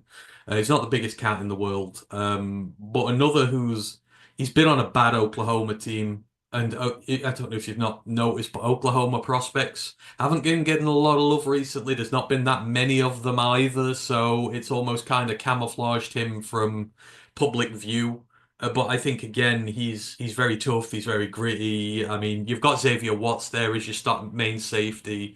Billy Bowman you can work in gradually and then get the best out of him. So Two good safety picks there for them, like an instant starter and a guy who will start sooner rather than later. And Nelson, I mean, at 218, that is not offensive. He is potentially very good. He again could stick on a roster as at least a swing tackle, a good part of your offensive line depth for years to come, which with a 7th-round pick is very good value.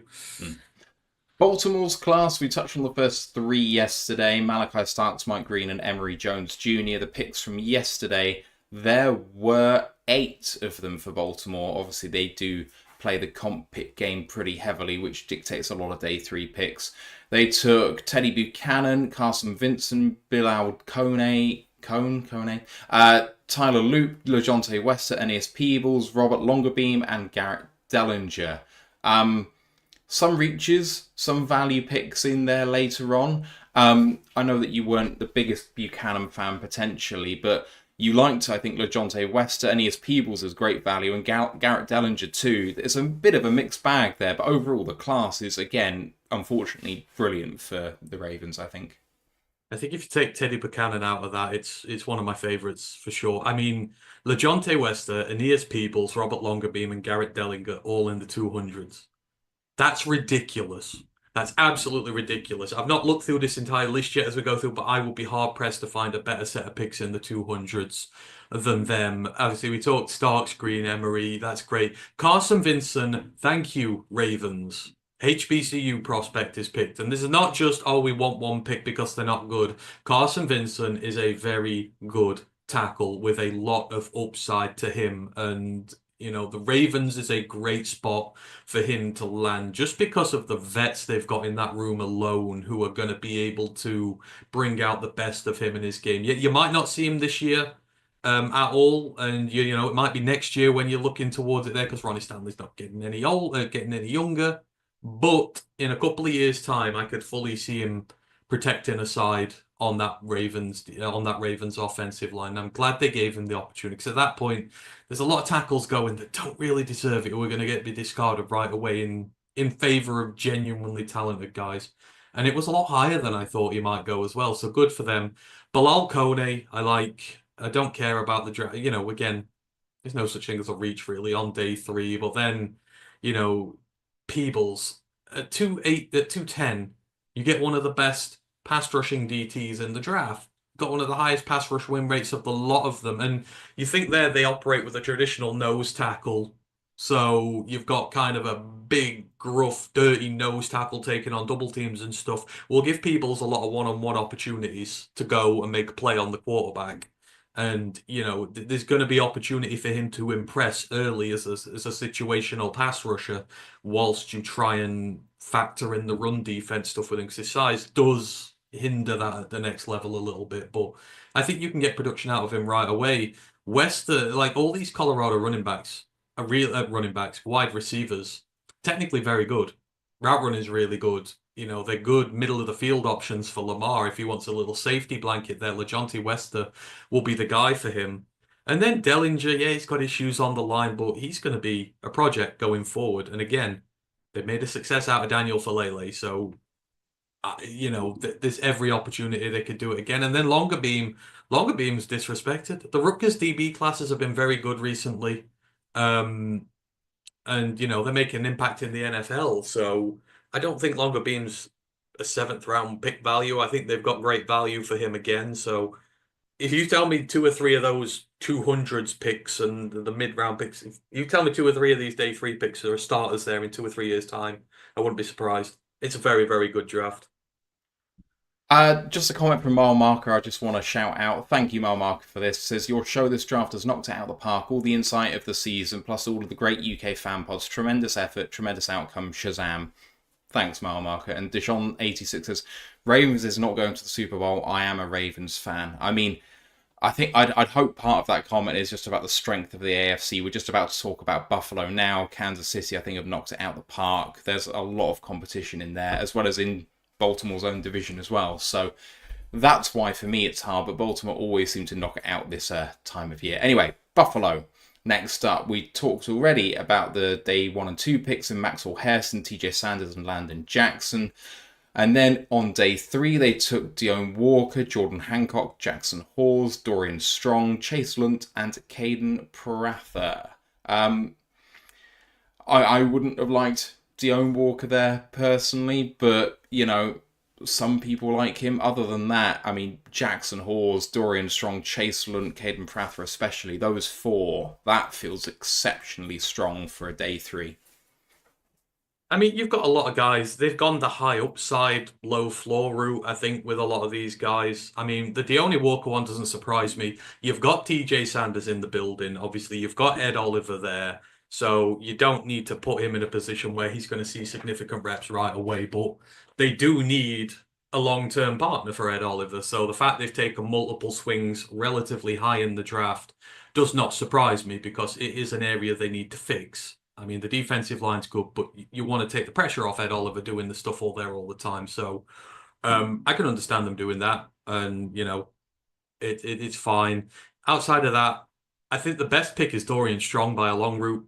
For your corner, you got insanely good value with Dorian Strong. I don't know why he fell that far, but obviously they've taken a couple of chances at corner as well. You've got Maxwell Hairston in there as the big one, and again, Dorian Strong, you can just sit and develop him at a nice steady pace and then bring him in over time. I like that. That's what they've done with the double dips. They've kind of picked a starter and a development guy behind him, so who's got a lot of upside. I do like that method of doing things rather than just stacking a load of high upside guys behind not much of a starting rotation.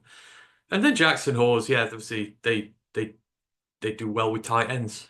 they make anything out of time, so it wouldn't be surprising to see him do well in years to come. So yeah, they've got a lot of potentially good prospects out of this.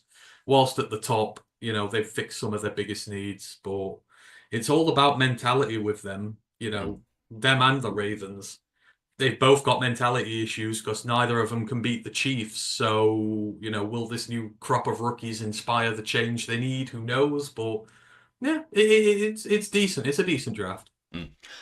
Carolina up next. The day 1 and day 2 picks already covered. Ted McMillan, Nick Scourton, and Princely Umamalin. They took on day 3 Trevor Etienne, Lathan Ransom, Cameron Jackson, Mitchell Evans, and Jimmy Horn Jr. So another Colorado wide receiver. But otherwise, I really like Ransom. The rest of them, I feel like were, I don't know, like you said, there's no such thing really as a reach, but Trevor Etienne for me was taken too early, and the others don't move the needle massively for me. I don't know about you. Mitchell Evans is a wild card here. He has day 2 talent, like high day 2 talent. He's always just been held back by injuries at Notre Dame. That's what stopped him from being a star.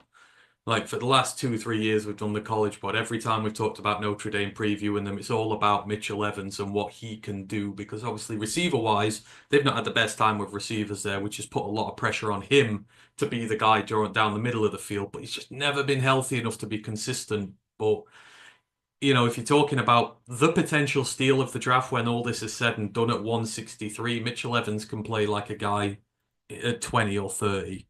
That will be insanely good value for this team if they're able to unlock him and keep him healthy. And, you know, it's a good match for Bryce Young as well. So, you know, it's another good weapon for him. I think people will be surprised.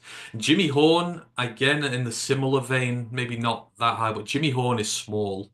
Like Jimmy Horn is tiny, so he's another one of those who he's got a lot of natural talent, and people just dismissed him because of his height.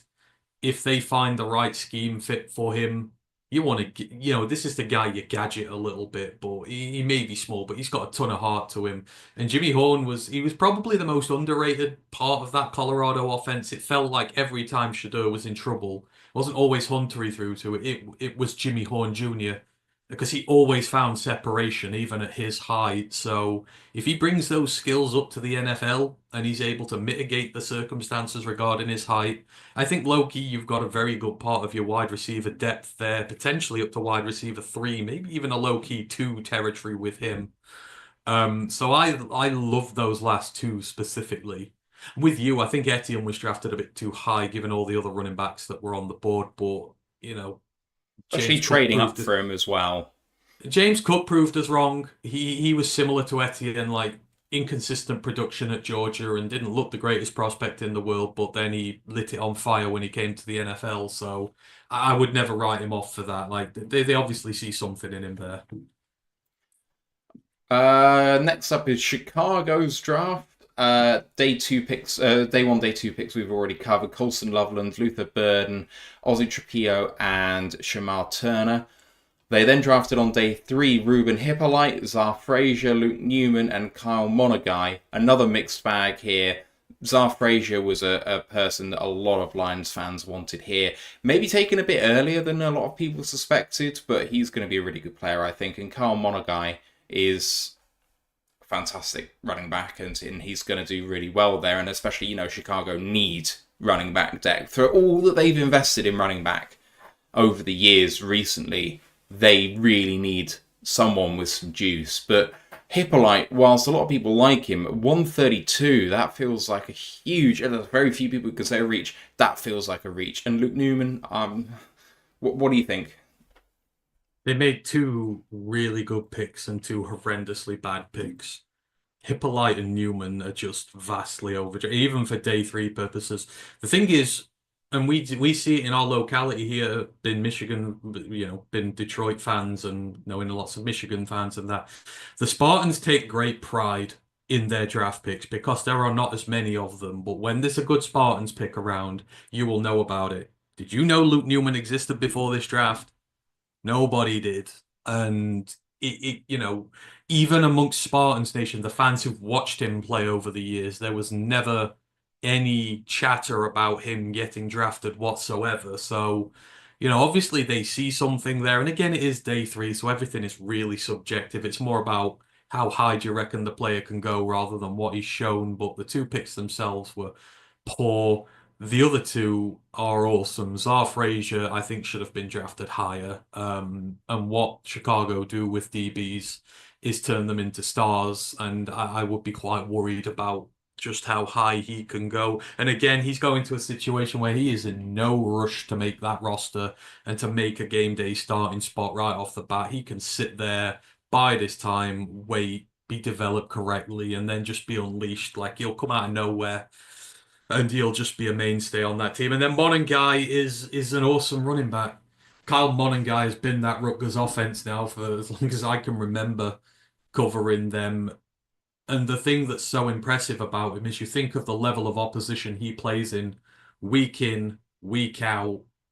You think of the Michigan defensive lines, you think of the Ohio State defensive lines. Hell, Nebraska, great defensive line. Illinois, great defensive line. Like, the level of competition is tough here, and he has consistently racked out 1,000 yards in a season against some of these teams. He is a tough runner. He can do it on his own if he needs to, just breaks contact. The amount of missed tackles that he forces is absolutely incredible. I'm not looking forward to playing him in this league, especially as the thing the Bears generally do better is run block. They will give him opportunities to go and make big plays on the ball. And our DBs, you've got to hit him hard. There's no half-arse in a tackle with him or he'll break you in half. So, yeah, it's 2 very good picks next to 2 insanely bad picks. So, yeah, they middled out. Cincinnati next up. We've already talked about Shamar Stewart, Demetrius Knight Jr. and Dylan Fairchild. On day 3, they took Barrett Carter, Jalen Rivers and Taj Brooks, a smaller day 3 class for them. I love Taj Brooks. He shouldn't have fallen that far. I actually low-key like Jalen Rivers too. I don't know a lot about Barrett Carter, I have to admit. So what can you tell me about those guys? In terms of the Cincinnati draft, it's a bit of an odd one.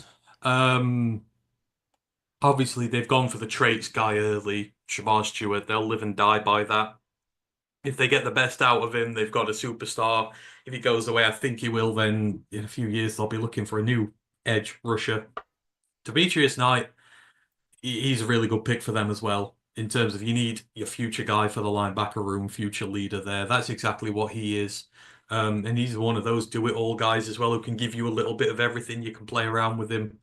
But in terms of the day 3 ones, Barrett Carter's just been a very steady guy for Clemson all these years. Never been spectacular, never been bad. He's the epitome of consistency. which I guess will work there. And again, you sort of double dipped at the position, so you're definitely looking at quality depth on the roster there, and I think you'll be just fine. Outside of that, Taj Brooks is one of the, he is a steal. You can say about most of these running backs, they are so good, but Taj Brooks again has, despite he's been a workhorse for Texas Tech. Like, there's not been anyone else really who's taken the snaps there for him. He's been consistent. He's very rarely hurt. The production is absolutely insane. It's off the chart. And at 230, like, he's a little bowling ball. He's undersized bowling ball, but what you need, especially when you're Cincy and you've had problems with your offensive line, you've had problems running the ball a little bit. You need a guy who can sometimes break open his own opportunities, which is what Taj Brooks will do.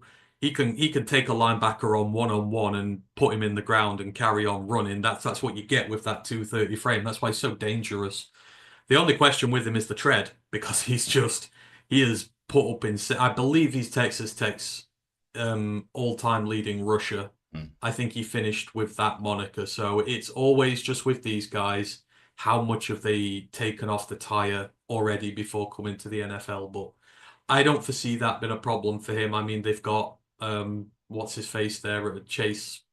They got Chase, haven't they? Yeah. Chase, what's his face? The one I really liked. Anywho, Chase Brown, who's done well in rotation. So you've got other guys there so that you don't have to rush him 30 times a game like Texas Tech might have done. But I think he will do very well. I think he's got a lot left to offer. All right. Next up is Cleveland, and most of their work was done over the first 2 days in Mason Graham, Carson Schwessinger. I can't say that bloody name. Quinshon Judkins, Harold Fannin Jr. and Dylan Gabriel. They took on day 3 Dylan Sampson, and then they were done at 144 with Shadur Sanders. It's a mixed bag for Cleveland. I'm still going to say I really love the class overall because of the trade down from 2, picking up a first, still getting Graham, love Schwessinger, Judkins and Fannin, I love. Gabriel, I was very happy with as a dart throw. I kind of almost don't see the vision, but at the same time, whatever. What the fuck, though? Day 3, like, you're not ruining it. And Dylan Sampson is fine. Like, that's a good pick. But Sanders, what happens if it poisons the locker room further? That's my question now. Well, first off, let's be nice. That running back room is going to be bloody good going forward. Quinshon Judkins and Dylan Sampson are very ideal complementary pieces. Sampson's the speedster who can big play and break open. Quinshon Judkins is your traditional workman guy. I've loved him since he was at Ole Miss. He was good early as a freshman. There was a ton of hype behind him when he came out of high school, and he's lived up to that hype. And again, you look at the production, he's been in a pure sharing system with Travion Henderson, and you look at the numbers, he's got the numbers of a starter. And he's, for me, always been the better rusher of the two. They picked the right one. And besides, Travion Henderson and Dylan Sampson that relationship is not as good in terms of what you can do. I think they've set their backfield up for a long time to come with these two guys. And I think they'll both do really well there, providing they can stay healthy. But both relatively have been during their careers, so that's great. The quarterback's just odd. Why? I guess they took Dylan Gabriel because they probably didn't think that Shadur would still be there so late on, but there comes a point where everyone has their value, and at 144 he's still there. You're like, well, hell, let's take a swing and see what happens. I'm with you. When you pass on a quarterback 6 times, there's no way he's going to buy into your team fully 100%. No matter what he says, no matter what he does, all he's going to do is remember the disrespect you showed him by constantly picking above him. So I just don't see it working out there whatsoever. And even if he does start and play well, like I said, I reckon after 1 year he'd be asking for a pay rise and he'd be threatening to sit out. Because again, he'll go, well, you passed me over 6 times and I'm 140th overall pick. I want to pay for the money that I'm earned. So I just don't see how the relationship works long term. You're just best off going with Gabriel and Flacco. Yeah. And just getting rid of Pickett and Sanders. But outside of that, I love what they did. Just outside of the QB the controversy stuff. Yeah. Dallas, day one and day two was relatively short for them. Tyler Booker, Donovan Izaraku, and Siobhan Ravel. Day three, a bit deeper. Jaden Blue, Shamar James, Ajani Cornelius, Jay Toyer, Phil Maffa, and Tommy Kingbus. Say it. You say it. King Basote. Thank you very much. I'm going to say that this is a boom or bust kind of day three for me. Jaden Blue clearly has the skills. I've seen some reports that they believe they've got their Jameer Gibbs. And whilst that might be a bit of hyperbole, there's definitely a player in there, but he's got such a problem with fumbling the ball. And if he can't sort that out, he's going to be a liability more than he is a weapon, I think. Shamar James is all manner of what the hell, and apparently he had Johnny Cornelius as a great pick versus the consensus board of him being in the 150s, but for me, the boy can't play football right now. Like, he's just... And we've got an Oregon fan of ours who's also an Oregon fan who says the same as me, so it's not me being unfair to the kid, he just doesn't have a feel for the game right now, and he's going to take a lot of coaching to get up there. Otherwise, I don't know a huge amount, other than Phil Maffer is a terrific guy too to have in that room, but they've just taken Jaden Blue. I know that they needed running backs, I know they did, but to go there twice, I don't know. What do you think? Start with the later ones. So obviously, Jay Toyer and a King Basote, that is two swipes at defensive tackle. Now, obviously, both drafted consensusly far above where they were meant to be, but both have traits that, do translate to the next level. So it's quite clear there. It's not the position of biggest priority for them in a minute, but certainly a couple of dart throws to see if one of them lands. I do think one of them could end up there eventually. Asking me who, maybe a King Basote. I prefer a little bit more than Jay Toyer, but we'll see. Cornelius, like you say, it's upside potential. Like, he's very, very raw. What can you do with him? But they've gone for their offensive line early to negate the need possibly for him. But, another who probably might end up on the practice squad and getting, taught up over time. Shamar James was a complete and utter massive reach. I didn't get that. Especially at 152, it felt like you could have got better value in your linebacker room. So we'll see. So obviously they're going on upside guys, like very high upside but very low floor guys. It's been a bit of a risky strategy for them, but perfectly acceptable for day three of a draft, The running backs, though, I really like. Phil Maffer has been underrated at Clemson. Obviously, he's not been Will Shipley there, but that team has been a lot better this year, and it's due to him as well, specifically being able to keep that run game going. He's tough, consistent, churns out the hard yards. I like him as the fit there. Jaden Blue, I think, is a very inspired pick from them. While I don't say he will be like Jameer Gibbs, you've got to remember with Jaden Blue, he was not a starter up until this season, and he was only thrust in at the last minute because Texas lost their star running backs to injury. So in one of their biggest seasons they've had in years, he has been thrust up the depth chart and put into the starting role and had a lot of pressure put on him, because it's not just his running, it's his receiving. He is a good receiving back as well, and for Texas to finish first in the SEC, because we said when they lost their running backs, they're in a lot of trouble because they're not going to be able to have a balanced offense, and it's just guys like Jaden Blue who have never shown themselves to be starters. For him to do as well as he did in year one shows a lot of toughness, a lot of commitment, and a lot of, and you say he's raw, the fumbling and stuff like that. Yeah, he's not been a starter, so this is what every running back goes through, or what a lot of running backs go through when they're starting for the first time, and the sheer amount of pressure on him, I'm not really surprised. So, again, the tread is not bad. He's not played the most amount of football in the world, but he is a dual threat running back who has all the potential in the world. Could he be like Jameer Gibbs? Yes. Or could he be at the level of one of the top running backs in the league? Yes. And the value you've got him for on day three is really good. And obviously he's staying in state. So, he's in the areas familiar with the playing conditions where you're at. He's not got to uproot.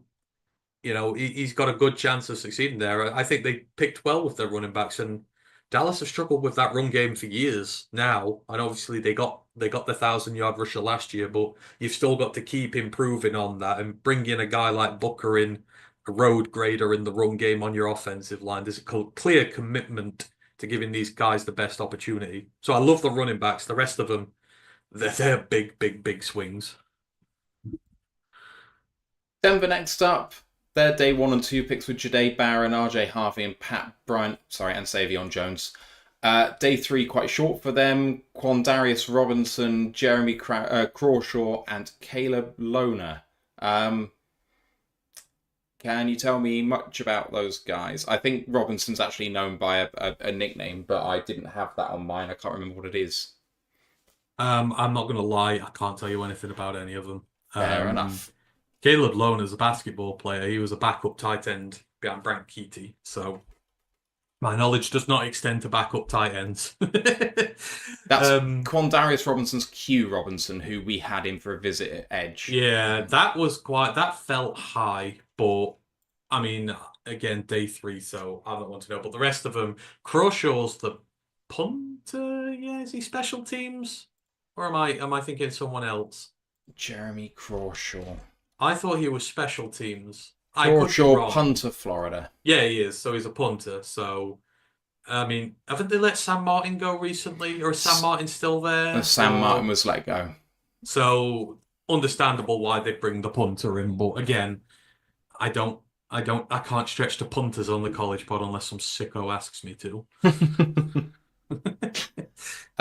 We've already talked about Detroit's class, so I'll gloss over that. Green Bay, we already talked about Matthew Golden, Anthony Belton, and Savion Williams. On day 3, they took Baron Sorrell, who stayed in the green room until he was drafted, which I thought was really cool. Colin Oliver, Warren Brinson, Micah Robinson, and John Williams. Again, and this is a class I don't really know, so you're going to have to help me out here.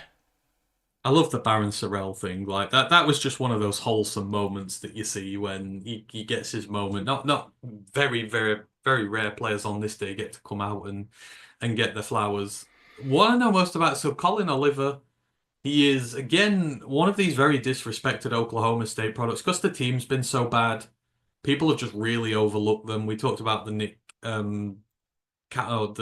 the pick from the linebacker yesterday, who I really liked. But Oliver, like I say, he's that Sam roll linebacker, and I don't know whether that's something that Green Bay play. I feel like they favor the 4-man front a lot. I'm interested to see where the fit is there for them, because they prefer their traditional 4-man front, and he's not really that sort of guy. But whether they'll change him around or not, I don't know. But again, I wouldn't have called him a reach. I thought he was definitely a sort of a middle day 3 pick, and that's where he's ended up going in the end. So good for him. Outside of that, I don't really know a great deal, so I'll have to leave that. Like, okay. Micah Robertson was what, 500 picks over. He wasn't even on your board. No, he wasn't. After the board, was he? No, he wasn't. There were a few. There were 4 or 5 that didn't make the top 708 guys that were drafted. But hey, Houston next up. We already talked about Jaden Higgins, Erion Tierseri, Jalen Knoll, and Jalen Smith. We didn't talk about Jalen Smith because someone put in Jalen Lane. Sorry. Okay, we can talk about Jalen Smith. Then we have on day 3 Jaquavius Marks, Jalen Reed, Graham Mertz, Keontae Hamilton, and Luke Lackey. With the exception of Graham Mertz, that feels like a pretty strong day 3, man. The Jaquavius Marks, I think, was overdrafted compared to his skill in the class, but obviously they see something schematically that fits them. He has been a good running back in his time at USC. One of the few bright spots on that team. So, I'm not going to critique that too much. All the running backs, they have their different scheme, fits everything. Jalen Reed, I don't know too much about. Even, with him being a Penn State product, he's not been a particularly hyped one, so we're not really looked in that direction. Keontae Hamilton, I'm very glad that he got drafted. Again, Rutgers prospects get really looked down upon for some reason. I don't know why, but if you're going to get a good player for them from the defense, you can usually bet you're going to get a good player off them. So, 7th round pick, we'll see how he does, but, it's I'm glad he's getting his shot. Luke Lackey, I thought was really good value. I was surprised with all the tight ends going off the board that he was so late. But could be low-key a very good pickup for them, but we will see. Overall, it was pretty decent, but the Graham Mertz one is very confusing. Why not just take Max Brosmer, or someone like that, and who's better? Next up, we already talked about Indy with our guest a moment ago. So very briefly, that entire class is Tyler Warren, JT Tuimalau, Justin Wally, Jalen Travis, DJ Giddens, Riley Leonard, Tim Smith, and Hunter Wohler. I know he said that he doesn't really get Riley Leonard coming in necessarily, but I love Riley Leonard, and I was quite high on Jalen Travis too. And given that they might need a right tackle, I can see a way to the roster there for him. DJ Giddens, I think you're quite high on, but it feels like a low-key nice class without maybe massively moving the needle for the Colts. It's really more about who they already have and whether that works out.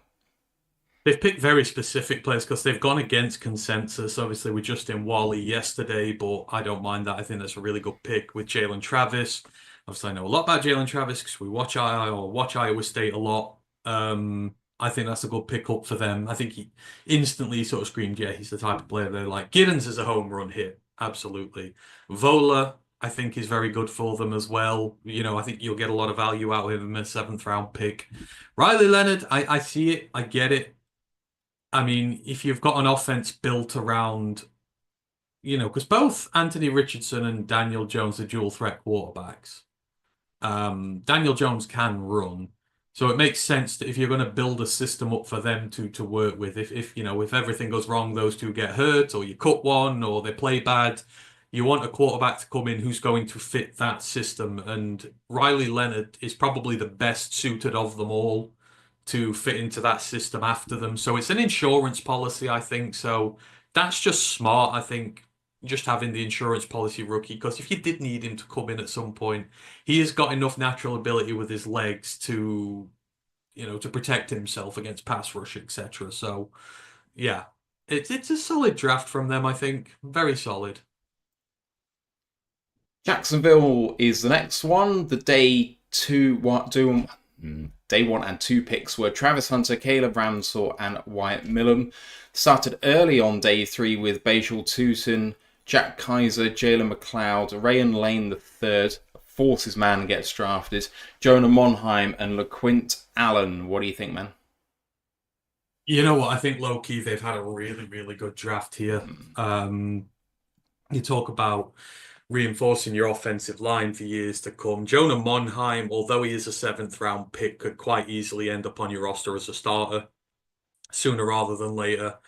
And I think he's certainly a player who had higher ability than pick 221. And then obviously you got Wyatt Millam, mentioned it the other day. He could be left tackle, left guard, but you're going to be better wherever he is.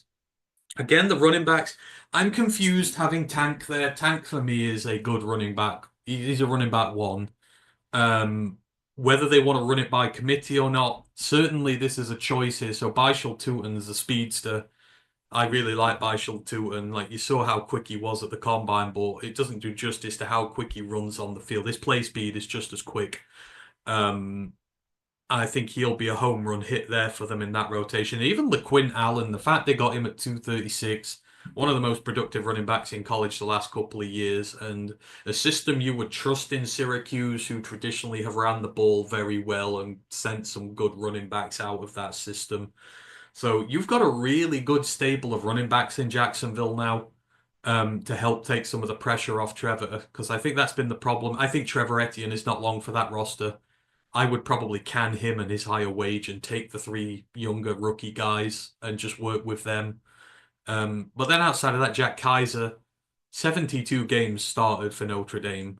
You want an experienced leader to come into your defense right away. He will play day 1 because he is NFL ready. He's not got the ceiling of being like a top 5 linebacker in the NFL, I don't think. But he's going to be a high-level linebacker in the NFL for a long time. And even with him being an older prospect, it doesn't matter because he's ready to go right away. Smart drafting. And I'm really glad Rayan Lane got his chance. Always will be pro Forces getting picked. I know he had a bad off-season and the testing wasn't so good for him, but Jacksonville have watched the tape instead. And Rayan Lane has been an absolute monster. And playing in the triple option is not easy. It toughens you up, even as a safety. In training every single day, it's just run, and you're coming up against some absolute tough mofos in that running back room. It's not easy. So he built like a brick, but he will play really well. So I like Jacksonville. I think for the first time in a long time, I can say, trade aside what they gave up for Travis, they've done well. They've got a culture setter now in Travis Hunter, and now they've got a lot of talented guys under him to help come in and reinforce it. Next up, we have Kansas City, who have gone with, in day 1 and 2, talked about already, Josh Simmons, Omar Norman Lott, Ashton Gillott and Noel Williams. Shorter day 3, Jalen Royals, Jeffrey Basser, Brashard Smith. All value on the consensus board. It's an odd one because I kind of feel like they've just taken best player available instead of potentially filling needs, but I like all of those players. I mean, I don't think so. Like, offensive line they need, D tackle they need next to Chris Jones, edge rusher they need with Carl Aftis' contract coming up and maybe not a lot of great depth around him. They always need corners. I look at this draft and I'm like, actually, it's a really good draft. I mean, I don't know about Kansas City's scheme and all the specifics and everything. All I can do is look at the players they've drafted and say, there's a lot of good players there. You know, and the consensus board says they've reached for the likes of Jalot and Noel Williams. I think they're both fantastic players, and I don't think they are reachers. Jalot, especially working alongside Carl Aftis, I think is going to be a great pairing. Norman Lott is very disruptive. You can see why they've got him. He does remind me of Chris Jones. I think Chris Jones just is an absolute menace, but he loves to collapse the pocket and cause, absolute havoc in there. That's the kind of player Omar Norman Lott is. So you figure he's got the perfect person to learn off and take his game to the next level. And then, like I said, you've just got good value later in day 3. Jalen Royals probably should not have gone at 133. Basser should certainly not have gone at 156. And Brashard Smith is the one I'm really excited about. Brashard Smith instantly gives them, because I think they've had issues at returner. It feels like they've tried a lot of guys. I could be wrong, but I remember, I think they've been having issues with finding a competent returner on that team. Brashard Smith is an excellent returner. So instantly he goes onto that roster as the kick returner, but you put him in that depth room. He's another with home run hit speed, and you've seen what they did with Pacheco. And again, Brashard Smith on that SMU team. The SMU team has just come up to the ACC.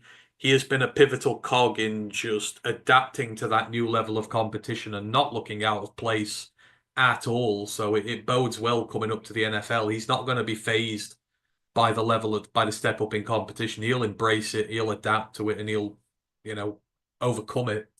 So he's the one I'm really looking forward to. But the Kansas City Chiefs, for me, have had a really good draft. And now they're putting pieces in at positions where in a couple of years' time, they will need depth urgently. They're sorting future problems for sure.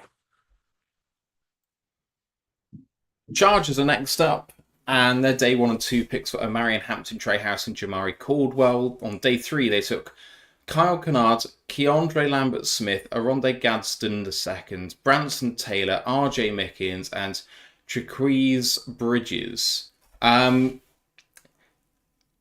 2 bigger reaches in there, but otherwise, I think that Kennard and Gadsden and Mickens are fantastic value. So a bit of a mixed bag.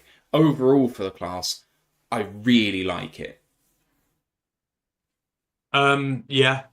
Again, I'm with you. It's there's a lot of anticipation in here for some of these guys. You can clearly see what Harbaugh's trying to do. We mentioned it with Hampton and Harris. That set the tone for guys.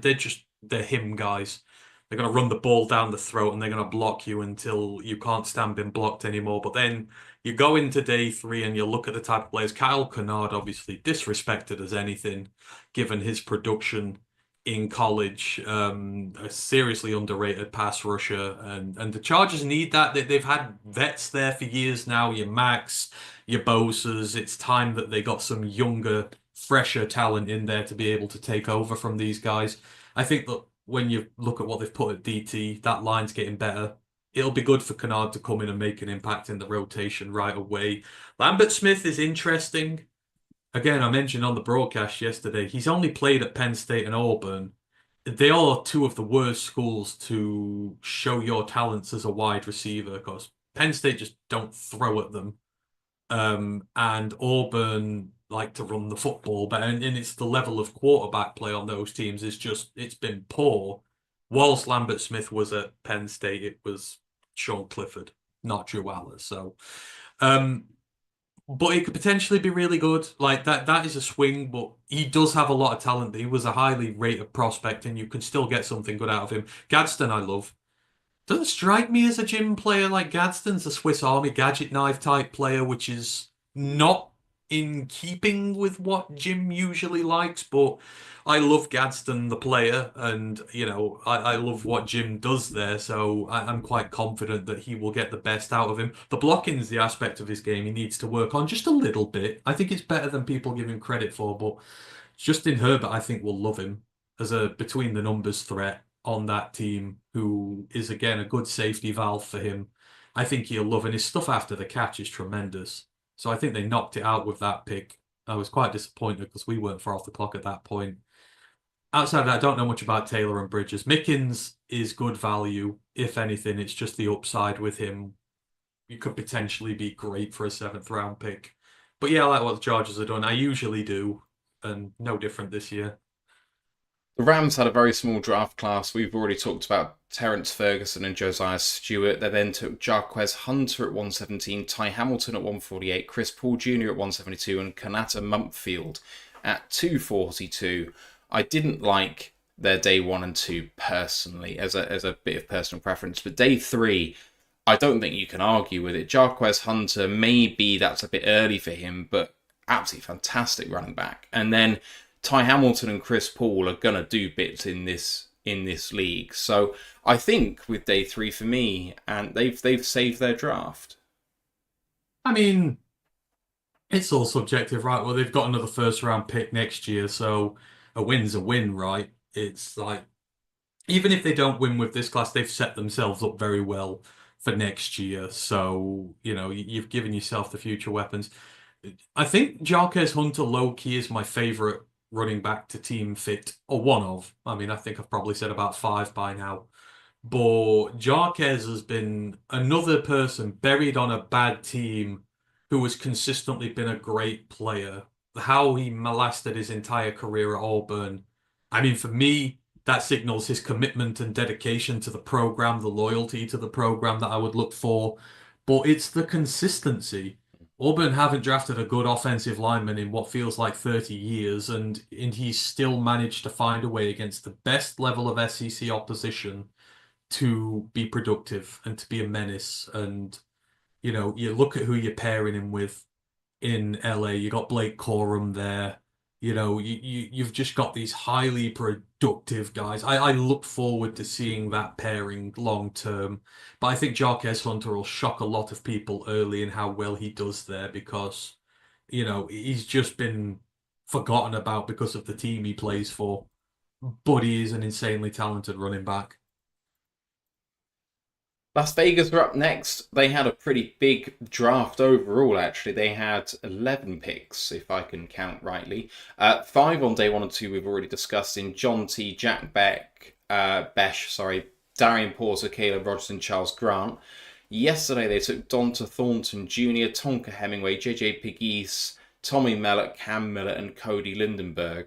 Low-key, maybe the most interesting draft class of the entire lot. I won't say best or worst, but man, they've definitely picked a lane. So Hemingway and Pegues, that's gonna be fun. And then 2 back-to-back FCS quarterbacks, as we were discussing earlier.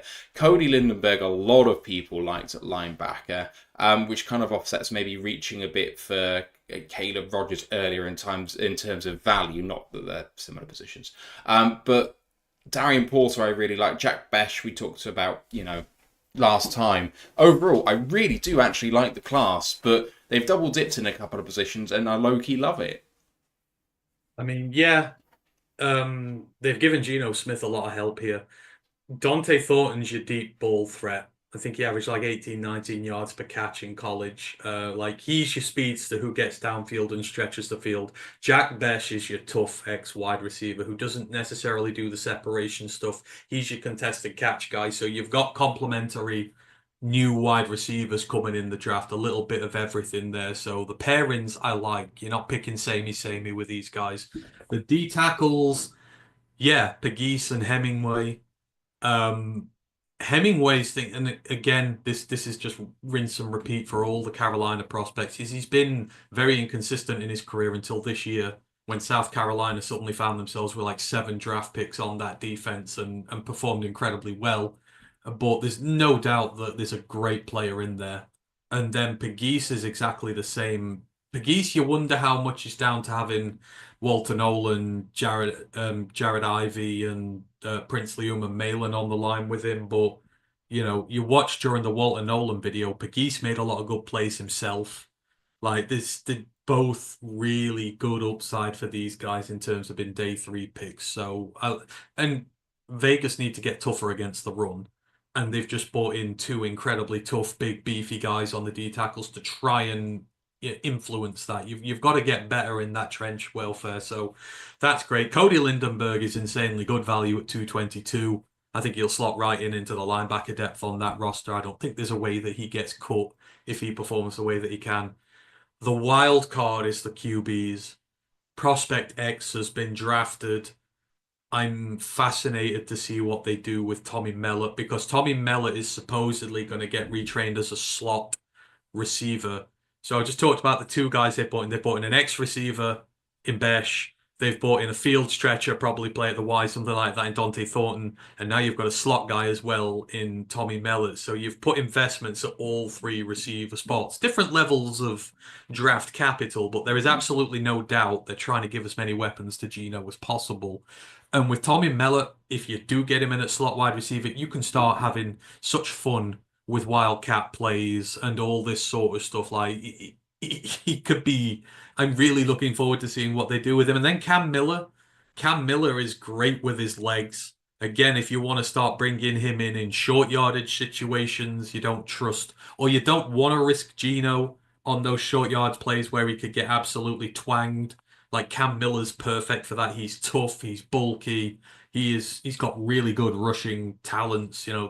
He can be effectively a decent running back. So I'm just really, really fascinated to see, one, whether do they go with both of them? What do they do with them? What plays do they come up with for them? You could get really, really, really funky here, and I'd be all for it. Yeah. Low key, like I said, the most interesting draft cast of the lot, at least so far. Miami's next up. Short day 1, day 2 with Kenneth Grant and Jonas Savania. Day 3 was a bit longer, though, for them. Jordan Phillips at 143. Jason Marshall Jr., Dante Trader Jr., Ollie Gordon II, Quinn Ewers, and Zeke Biggers. There's a couple of picks I don't like, but I think overall I really like this class. It was an A+, as we discussed yesterday, with the trench guys on day 1 and 2. But then if you go and get Ollie Gordon II, that gives you something you just do not have right now. And frankly, backup quarterback is the second most important position in Miami because of how often Tua gets injured. They signed Zach Wilson to be the backup. And frankly, Quinn Ewers can win that job. And with Tua going down injured, there's a good chance Quinn Ewers takes starter reps this year. Yeah, this signals a shift in strategy for Miami for me. Like, they've tried to be the flair team in recent years, get it to the perimeter, get your playmakers in space and win that way, rather than winning with brute strength in the trenches. The trouble is, the division you're playing in, the Bills will run right through you. The Patriots will run right through you. Hell, even the Jets, for as bad as they have been, when you think of the likes of Quinn and Williams, etc. Like, the trench players you've got to be tough in that conference, and they've not been on both sides of the ball, trying to run it, trying to defend against the run. They've just been absolutely useless, and there had to come a time when the strategy changed. And for me, this is where it did happen. I really like this draft. Grant and Savania, you're immediately putting 2 maulers on either side of the ball to help with your run. Jordan Phillips, you've got incredibly good value with a defensive tackle. He's known for his disruption at Maryland and to be able to collapse the pocket down. And then even further back, so you go into your secondary, they need a guy, you get a corner, you get a safety. You then change the style of running back you have as well. You think of the guys they've had in recent years, Devon A-Chain, Raheem Mostert, guys like that, who are speedy, tricky guys, but who you like to run outside the tackle and do fancy things with. Ollie Gordon is good old-fashioned, I'm going to run right at you and run you over. And he is your traditional bell cow style running back, which Miami have just not had. But this goes back into effect with your trenches. If you've got your trenches mauling people up front, the last thing they want is a big 200-plus-pound running back coming and pile driving them into the ground again and again and again. So they've made a commitment to be tough, and I like that they went for Ollie Gordon. If not Ollie Gordon, I would have loved to have seen Taj Brooks here. But then even after that, you got Zeke Biggers, you double dip at D tackle. Yeah, it might not work, and I know Ash has quite rightly pointed out his many flaws, but you've got to keep throwing darts, and if they see something they like, if they think there's something you can do with him, I'm not going to really complain about it at 253. As for Quinn Ewers, and I'm going to say this right now, out of all these day 3 quarterbacks who've been taken, and there were a lot of them, surprisingly, Quinn Ewers can win that starting job there. None of the other quarterbacks can win their respective starting jobs, in my opinion. I said this when we did the mock with, or was it the mock? No, when we did our Are We Smarter Than a Mock Draft Simulator and we predicted where Jackson Dart was going to go. I said Dart should have gone to Miami because Tua's got no guaranteed money left in 26 and beyond. So if Tua doesn't have a good year this year, they can cut him and there's no cap financial hit there for them. And if they pick a guy this year, he could win it. Quinn Ewers could win the starting job in Miami and be the starter this time next year. That's my hot take. No other quarterback in day 3 can do that. He can. Minnesota's next up. They managed to get 5 picks after trading back in day 3 rather than the 4 they originally had. They had 2 picks on day 1 and 2, which was Donovan Jackson, and the last pick of day 2 was Ty Felton. They supplemented that with Tyrion Ingram Dawkins at 139, and then back-to-back picks at 201 and 202 of Kobe King and Gavin Bartholomew. I really liked Kobe King, so that's frustrating for me. Otherwise, I don't like this class at all. I like Donovan Jackson. For me, massively overdrafted. But whatever, other people will disagree. Otherwise, I don't think they've changed anything about their team. I am not any more scared about the Minnesota Vikings than I was this time last week. So, on my draft hate list, the list, Seahawks are at the top, right up there. Minnesota are now number 2. And not because of any picks they made in this draft. They've got Tyler Badie. Screw you, Minnesota. I hope you cut him and he ends up with us. I couldn't believe it. I can't believe Tyler Badie is in the NFC North and he's not with the Lions. That made me sick. In terms of their actual draft, I think they just reached on everybody. I think it's been a very bad draft for them. I'm not sure what Ty Felton adds that they already don't have there. Maybe depth to the linebacker room. Donovan Jackson is a very good pick. He will be a very good guard for them, and we'll have to watch out for that. But I'm not uber sure I'm seeing a lot of productivity coming from the rest of it. And with just 4 picks, I think I would rather have traded away Donovan Jackson and got some more capital to do some more for my team. Yeah. Okay, Minnesota done. New England the next. Maybe one of the best draft classes here. I don't know. Day 3 is interesting though. Will Campbell at 4, Travian Henderson at 38, Carl Williams at 69, and Jared Wilson at 95 was day 1 and 2. For day 3, Craig Woodson at 106, Joshua Farmer at 137, Braden Swinson at 146, Andres Borregales at 182, Marcus Bryant at 220, Julian Ashby at 251, and Kobe Minor at 257, Mr. Irrelevant for this year. All of their later picks and massive reaches compared to consensus, including a punter. So, whatever. Punter? Kicker. Sorry, kicker. I'm confusing myself now. Borregales is a kicker, isn't he? Joshua Farmer was big value, so was Braden Swinson, and day 1 and 2 are good enough that I think this is a big win for New England, all told. I loved the day 2 stuff.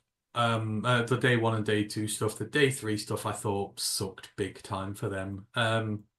Craig Woodson I thought that was too high, but I like that. Joshua Farmer, even Ash doesn't like him. So when even Ash doesn't like a Florida State prospect, then that kind of just goes to show the level that they're at, because he will usually stand them way higher than they deserve to go because of the bias. But, you know, could he work there? Yeah, absolutely. After that, obviously, Borregales is a really good kicker. That's fine. The others outside, I don't really know too much about, to be fair. And I'm sorry, Kobe Minor, but you were only picked at Mr. Irrelevant so they could do the Kendrick Lamar stuff on social media with Mr. Irrelevant. They didn't pick you because they wanted you. I said they traded for it so they could get social media laughs out of it, and sure as hell, it was already ready for them. They knew what they were doing with that pick, so hey ho. But I liked their first 2 days though, so that's really what matters. Day three is just a swing and a whatever. The New Orleans Saints are next. Day 1 and 2 was Kelvin Banks Jr., Tyler Shook, Vernon Broughton, and Jonas Sanker. Day 3 was Danny Stutzman, Quincy Riley, Devon Neal, Moliki Mataveo, and Fadil Diggs. That strikes me as a pretty good class overall in Day 3. Day 1 and 2 was, I think, a mixture of 2 really good, 2 really bad, but I know about Stutzman and Neal, and then I think Mataveo and Diggs are fairly well regarded too. Tell me what you think about their Day 3. I think it was very solid. I think their entire draft was solid, apart from the stuff with Shook. Although TJ did say it well that Shook and Rattler can now push one another, and hopefully a starter is born out of them. But I thought they did really well. And then maybe Vernon Broughton, but Stutzman's great. Stutzman's one of those who wears I love linebackers who wear collars. Now, I know it's because they're injured sometimes and they shouldn't be, but I just think it looks intimidating. He's very intimidating. Ryan would tell you more, but we were looking at Stutzman as a very high-level draft pick once upon a time. So there is a lot to be unlocked in there with him. I don't know if it's the injuries which have played a part in it, but there was definitely a time we were mocking him in the second round. And, we're not usually too bad with this stuff. So I like the pick there. And then you say Quincy Riley, Devon Neal, a lot of upside to them. Devon Neal, just one of a great class of running backs. I don't know how he fits in there or whatnot, but good luck to him. He's earned the opportunity. And then, like I say, Mataveo and Diggs, it's the upside with them too. Obviously, the Lions were certainly interested and certainly saw something, and the Lions front office is generally, towards the top of identifying this sort of stuff. So you've got to figure there's something to like there. Mataveo was really disrespected during this, but again, his is just the inconsistency of his collegiate career. A lot to like.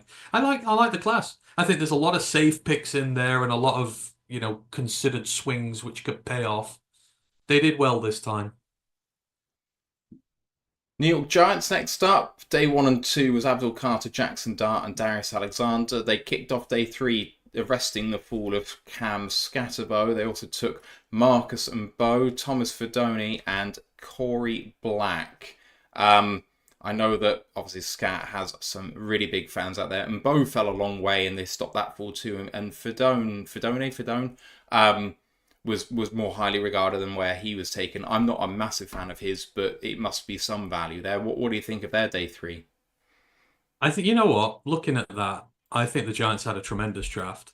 Depending on what you think about the Dart thing. Now, I can give or take it. I think maybe, yeah, there's a little bit to be had, but they did need someone that, you do need a rookie in that room, potentially. He could be the guy, who knows? But they obviously saw something. But outside of that, Carter's a slam dunk hit. Darius Alexander there, for me, is very good value, and he gets to play next to Sexy Dexy. I mean, what a introduction he's going to have to this league. And then just after that, Scat, Mbao, Fedone, all wonderful value. Mbao fell. Obviously, Giants need great depth on that line. It's the depth on that line that's always been a problem for him. I feel like he's such a steal there. I think he's a lot better. I don't get the fall, whether it was just the tweenerishness nature of what they thought he might be at the next level, people not deciding what he could be, just pushed him down a bit more. I don't think you'll find many better prospects at 154 on the offensive line. Scat, we all know and love Scat. Like he will run for like they will fall in love with him very quickly there. And then Fidoni is a good prospect at tight end, and again you've got good value for him. He fell a little bit towards consensus. Corey Black, the last pick, I don't really care about that. Like you take a swing on the guy you like. I think was he another not in your top 700? Was he one of the Yeah, others? he was out of it. Yeah. But at that point, again, do what you like. But I think outside of that, the Giants have low key had a very good draft. Again, depending on how you feel about Dart. That's the big question, isn't it? New York Jets are next. Day 1 and 2 is Armand Membu, Mason Taylor, and Azarai Thomas. Next in day 3 was Arian Smith, Malachi Moore, Francisco Marigoa, and Tyler Barron. I wasn't a fan of Arian Smith that high, but the rest of it's pretty solid, I think. I think the Jets have had a really good draft. Yeah, potentially. Again, yeah, the day 1 and 2 picks were very good. Outside of that, I know a lot of people were considered Arian Smith to be one of the most slept-on prospects in the draft. So it's easy to see why. Again, these Georgia guys, it's not a good place to go as a receiver and fulfill your entire potential. It just isn't for some reason. Even the top guys go there and they struggle. So generally, if you want to find a draft diamond from a big school, Georgia's the place to go. So I can understand them doing that. And he does fit with Aaron's, Aaron's like Dan. They want aggressive, they want blocking receivers, guys who are tough, who ain't gonna back down. You can see why they went and got him. Same with Malachi Moore. The Lions had interest in him, which it does not surprise me that Aaron Glenn did as well. Maui Goa and Barron. I mean, Barron could potentially be good value there. Maui Goa, again, they all fit a mold. They all play incredibly tough. All these guys do, which is kind of what Dan does now. It doesn't seem as calculated as what Brad does here, whether it's with Moogie not been the same over there, but there's no one that screams out to me there that like, oh God, that's a bad pick, and generally that means you got a good draft. Philadelphia next up. Day 1 and 2, Jihad Campbell and Andrew Makuba. Excuse me. Day 3 was a lot longer and very good. Ty Robinson at 111, Mac McWilliams 145, Smail Mondon 161, Drew Kendall 168, Carl McCord 181, Miles Hinton 191, Cameron Williams 207, and Antoine Powell Ryland at 209. Philly stood where they were and just let it come to them. And when you end up getting, I think Ty Robinson was overdrafted, but he has a lot of fans in that sort of position. Smail Mond and Drew Kendall, they needed a backup quarterback. You won't get much better one at 181 than Carl McCord. Cameron Williams fell a heck of a long way into Philly's lap. There are some reaches in there too, but overall, and I will continue hating the Eagles for a long time, I think. Yeah, they've committed daylight robbery again, haven't they? Again, the way Ty Robinson plays, like he's perfect for them. You could put a live giraffe on that offensive line for the Eagles and they turn it into an all-pro, even though it doesn't know what American football is. Like the level of coaching is just that high. It's the same with the defensive line. Like you've got so many good senior players there to learn from. You put Ty Robinson in there, he's under no pressure. Go in and cause havoc. And you've got a stud stable of defensive linemen around you. Smail Mondon, obviously they love their Georgia linebackers. They know what to do with their Georgia linebackers. It's again, the Georgia system is suited for the Eagles system. It's like a feeder team in terms of they train them exactly the same way. They use the same type of roles. So you have no doubt Smail Mondon will at least become good depth in his first year. Drew Kendall, I loved during this. Like they've knocked it out the park. They've got the center in Cam Jurgens, but you saw last year Jurgens and Dickerson both got hurt. They had problems at center for a little while. You need quality depth, and plus you don't. Dickerson's performing very well at left guard. You don't want to have to move Dickerson around either. So if Jurgens does go down hurt again, instead of having two players out of position, you've only got one. And I think Drew Kendall, sooner rather than later, he will be quality backup for them for a long time. And that's what you need to win a Super Bowl. I think it's a very smart pick from them to to avoid the disruption on that line they had with those two injuries last year. Because their season did get put into doubt when both of them got hurt. You wondered how it would work. And then I said, you've got Cam Williams at 207. It probably should have been a day two pick. And again, if anyone, Strickland is going to turn him into an all-pro. Or Stoutland, sorry, is going to turn him into an all-pro. That's just how this thing works. It's just insanely good value for them all across the board. Mm-hmm. Powell Ryland, again, you look at the type of edge rusher he is. He's like Donovan Aziruaku in terms of the pass rush ability, but he's the same size. He's a bit smaller. He doesn't have the run defense stuff, but Philly don't need it. They've got a stable of these pass rushers. When you're putting teams into third and long situations and that, you send him in there and just tell him to go nuts. It's like they've just got a load of heat-seeking missiles they can put in there to take advantage of these long situations while having their starters in to help against the run. It's unfair how well they've done in this draft. And McCord, I love as the backup. So there is not much wrong with that draft. The Williams one is the only one I'm a bit, maybe you jumped a little bit on that, but who the hell am I to question the Super Bowl champions on how to draft? They do it better than anybody. Pittsburgh next. We talked about Derek Harmon and Caleb Johnson yesterday. Day 3 was Jack Sawyer, Yaya Black, Will Howard, Carson Bruner, and Dante Kent. Will Howard might be the best value pick in the entire draft, basically because he could be the starter. You said that there's not many, or if any, day 3 quarterbacks that might be the starter, but I think Will Howard has a shot in that Pittsburgh room. Jack Sawyer at 123 feels like terrific value. What do you think about this class? Yeah, it's just, again, good. Like the first 3 picks are what highlight this. Harmon, Johnson, Sawyer.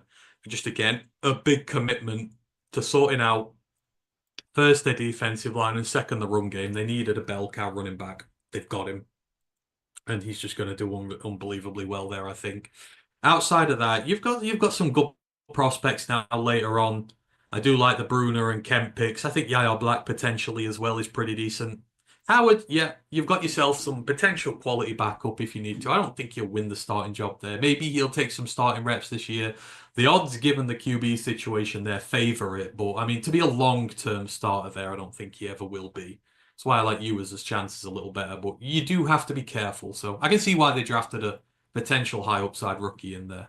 So, yeah, as always, the Steelers, I admire their marks.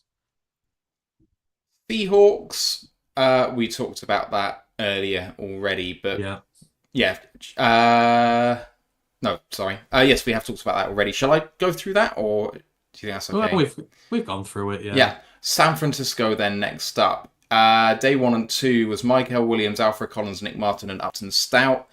And then the rest of the draft on day 3, CJ West, Jordan Watkins, Jordan James, Marquez Siegel, Curtis Rourke, Connor Colby, and Junior Bergen. I think they've sorted out a lot of problems with that team. CJ West is an excellent defensive tackle, got a lot of buzz after the All-Star games. Jordan James feels like he's going to fit like a glove. And then if you wanted a backup quarterback who could maybe come into something at San Francisco, Curtis Rourke feels like San Francisco might be one of the few places where that could actually really work. Yeah, I mean, there's a phrase, I look at a lot of these prospects, and there's one phrase that comes to mind when I think about them. Nick Martin hits like a train. CJ West hits like a train. Jordan James hits you like a train. Marquez Siegel hits you like a train. Like, this is a very physical draft in terms of guys who just come up and lay the smack down on you. There's a very clear indication from San Francisco that they're rebuilding their spine, which they lost last year. We talked about it with them, they're getting older on the trenches. They're not what they used to be in terms of the team that you were scared to go up against them because you knew there was a good chance they were just going to ruin your trenches because they're like that. And they've started going to fix that now. Like this, I love CJ West going there. I know they got Alfred Collins already, but these Indiana prospects are legit. You'll see it when Mikael Kamara comes up next year. They've got another stud coming out next year. He will eat on this team for me. CJ West will. Alfred Collins has got a lot to like about him. So you've rebreathed life into that D tackle room. You've got a new star edge rusher to go with Bosa, and then just later on, you've taken a lot of physical guys. Jordan James, Don't know how far he gets up in the rotation there just yet, but the Oregon fans will tell you he's tough to bring down. He hits hard and he's a nightmare to play against. Siegel Ryan will tell you just he hits you like a bat out of hell. They're just rebuilding themselves. They're fortifying themselves, as I would say. It's potentially a very good draft that you've had from them. And then the Curtis Rourke pick I like as well. If anything, just because I said that sort of quarterback should go there to back up Brock Purdy, I picked Brosmer, but they got Rourke. It's close enough. It was a Big Ten guy that I really like. So yeah, San Fran have done a good job. Really good job here. Tampa Bay, we touched on already earlier today. Tennessee, day 1 and 2. Cam Ward, Olafemi Oladejo, Kevin Winston Jr. we talked about already. They started day 3 with Chimere Dike. Kamia DK. Thank you. Gunnar Helm, Alik Ayomanor, Jackson Slater, Marcus Harrison, Khalil Mullings. That feels like a terrific draft. I mean, Ward could change that team. Let's see what happens. You're higher on him than me. Still both really like him, though. And then Oladejo, you really liked. Kevin Winston, affected by injury, but fantastic player. And then I really like Helm as a tight end. Yeomanor fell a long way. They stopped that. I think he could be a really big piece for them. Jackson Slater, you were really high on. Marcus Harris is a bit of a reach, but so what? And then Mullings as well seems like good value. This feels like a low-key a transformative draft for a franchise deeply in need. Yeah, Tennessee is not the only 10 I see, because I see this draft here from them, which is pretty close to a 10. Yeah, I've loved the Cam Ward pick for time immemorial. He is, to any Tennessee fans listening, a franchise quarterback, and I will stand and die by that. We've watched him for 4 years now. He will be great. And then I say with Oladejo and Winston, it's insane upside for those two. And yeah, a lot of it could go wrong, obviously, with the injuries and then with the raw nature of Oladejo. But I think that's what they need. You need a couple of big impact players on your defense to reset it. After that, the DK one I thought was high, but the rest of it, Helm. Ayamano's stupidly good value at 136. Jackson Slater is an absolute man mauler. I'm so jealous we didn't get him. He's great for them. And even Khalil Mullings. Like, Khalil Mullings is your typical Tennessee back. He's another just... He puts his head down and will take all the contact that he needs to. Michigan fans will tell you just how good he's been this year. Comes in, supplants Donovan Edwards, who was the rightful king to that throne, as it were, and just was like, nope, this is my show. Came out of nowhere. It's a really, really good draft from Tennessee. And even the free agency class, they got Xavier Restrepo as an undrafted free agent. I expect to see Xavier Restrepo on that team next year. They've just done really well, all told, Tennessee have. It's one of the better drafts for me. Not just because there's a few of my guys in there, but because I think they have done really well. Couple of reaches, but yeah, everybody does. Everybody does. And we're finishing this off with Washington.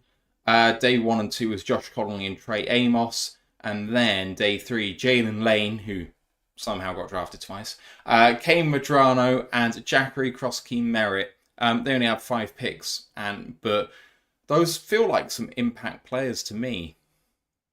Kroski Merritt, I love. Best feat of any running back in this draft.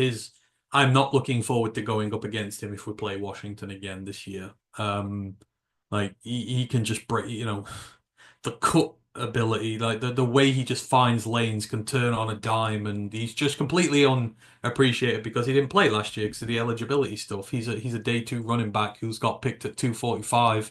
Outside of that, obviously Connolly and Amos are the big additions. Lane and Madrano, that's their own preference. They were both overdrafted. I felt like they were a bit overdrafted, but again, the Commanders have drafted really well in recent years, so I'm not one to say that it's a mistake from that, but certainly Kroski Merritt's one of the ones I'm looking closest at because I think he'll be great in this league. All right, that is every draft class reviewed in some detail, as well as 3 fantastic guests today and the end of our NFL 2025 draft series. And anything that you want to shout out before we sign off here for the final time in this cycle? And I think it's just, we're at that point now where we kind of need to just shout out all the fantastic guests that we've had over this last, 4 days technically now, ever since Thursday night. But just a thank you to every single person who's participated in these streams with us.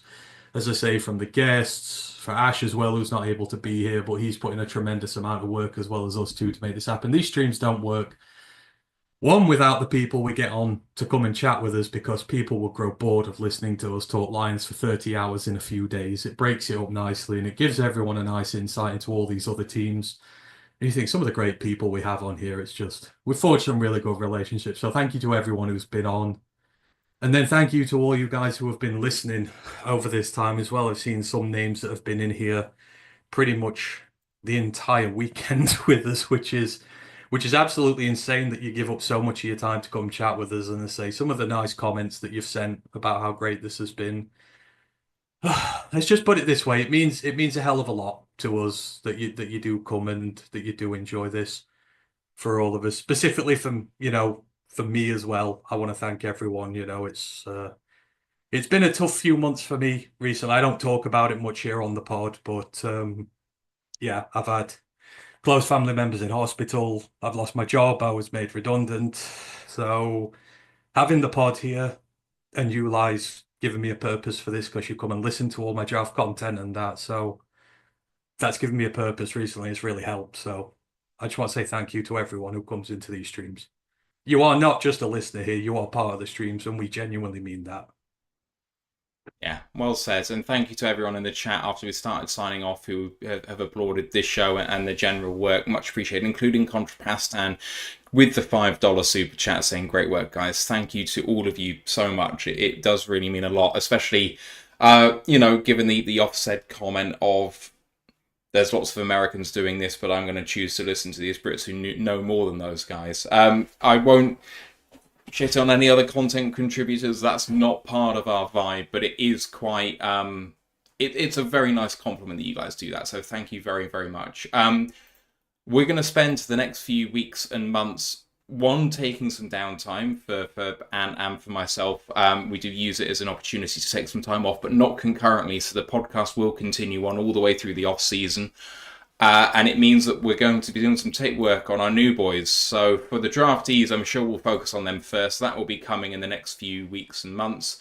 And then soon enough, training camp will be around the corner. So this is a darker time of the calendar, perhaps, with nothing much to talk about apart from the new draftees. And then it's the real dark times. But we're going to be churning away. If you've got any ideas for content, we're very contactable on all the socials, so you know where to find us for that. Thank you for listening to all of this. It's been 30 hours this week. Which really has been a lot. Come and talk to us on Discord or on Twitter or whatever if you want to say hi. That'd be great. And in the clutch at the end there, Damien Smith, £2 super chat, which says, thanks guys, go to the Lions exhibit in Cologne. That looked really cool. It did, didn't it? Like that thing, we're going to have to, hopefully if there's maybe an international game there next year, we can go and we go check it out while we're there to see the Lions. Hopefully, we'd prefer if it was England, but and we'll see. We'll make the trip. Rod said we're maybe going to. It'll be Brazil in the end, but if it's Brazil, we'll go to Brazil together. Let's do that. But yeah, as Matt says, I'm going to be taking my downtime now. Obviously, I've got a lot of personal issues to go and sort out. So I will see you all on the flip side when I am back. Obviously, I'm going to be preparing the new college football season as well. As always, it is open out there. If there's anything you want us to do on the new seasons, anything like that, just let me know. I'm going to be busy with the previews. I'm starting my CUSA preview today because I'm, stupid. I don't know any better. But I like to think they help during the during the season, and hopefully a bit more about the draft because of it. So you guys make it work. You're a small little bunch of you. So if there's anything you want me to do, let me know, because I'm now going to have plenty of time to do it, and then I will see you all on the flip side when I'm back eventually. So yeah. Enjoy yourselves, enjoy the draft, enjoy the downtime, and let's get ready for another Super Bowl run in a few months, because this year, I feel like it's going to be the year. This year's the one. Thank you to Bradley Mustaine for the $5 super chat as well. Thank you for the support. It means a great deal. We'll see you for the show, not this Monday, because we're now going to be taking this week off. I'll be back probably with Ash the following Monday. We'll wait until then. Oh, Jerry Tram coming in with a $20 super chat as well, saying God bless and take care. Thank you guys so much. We really must sign up. If you keep saying super chats in, I'm going to have to keep reading them out, but I'm going to try and sign off before there are any more. Cheers, everybody. We'll see you soon. Let's go Lions One Pride. Take care, all. Recording stopped.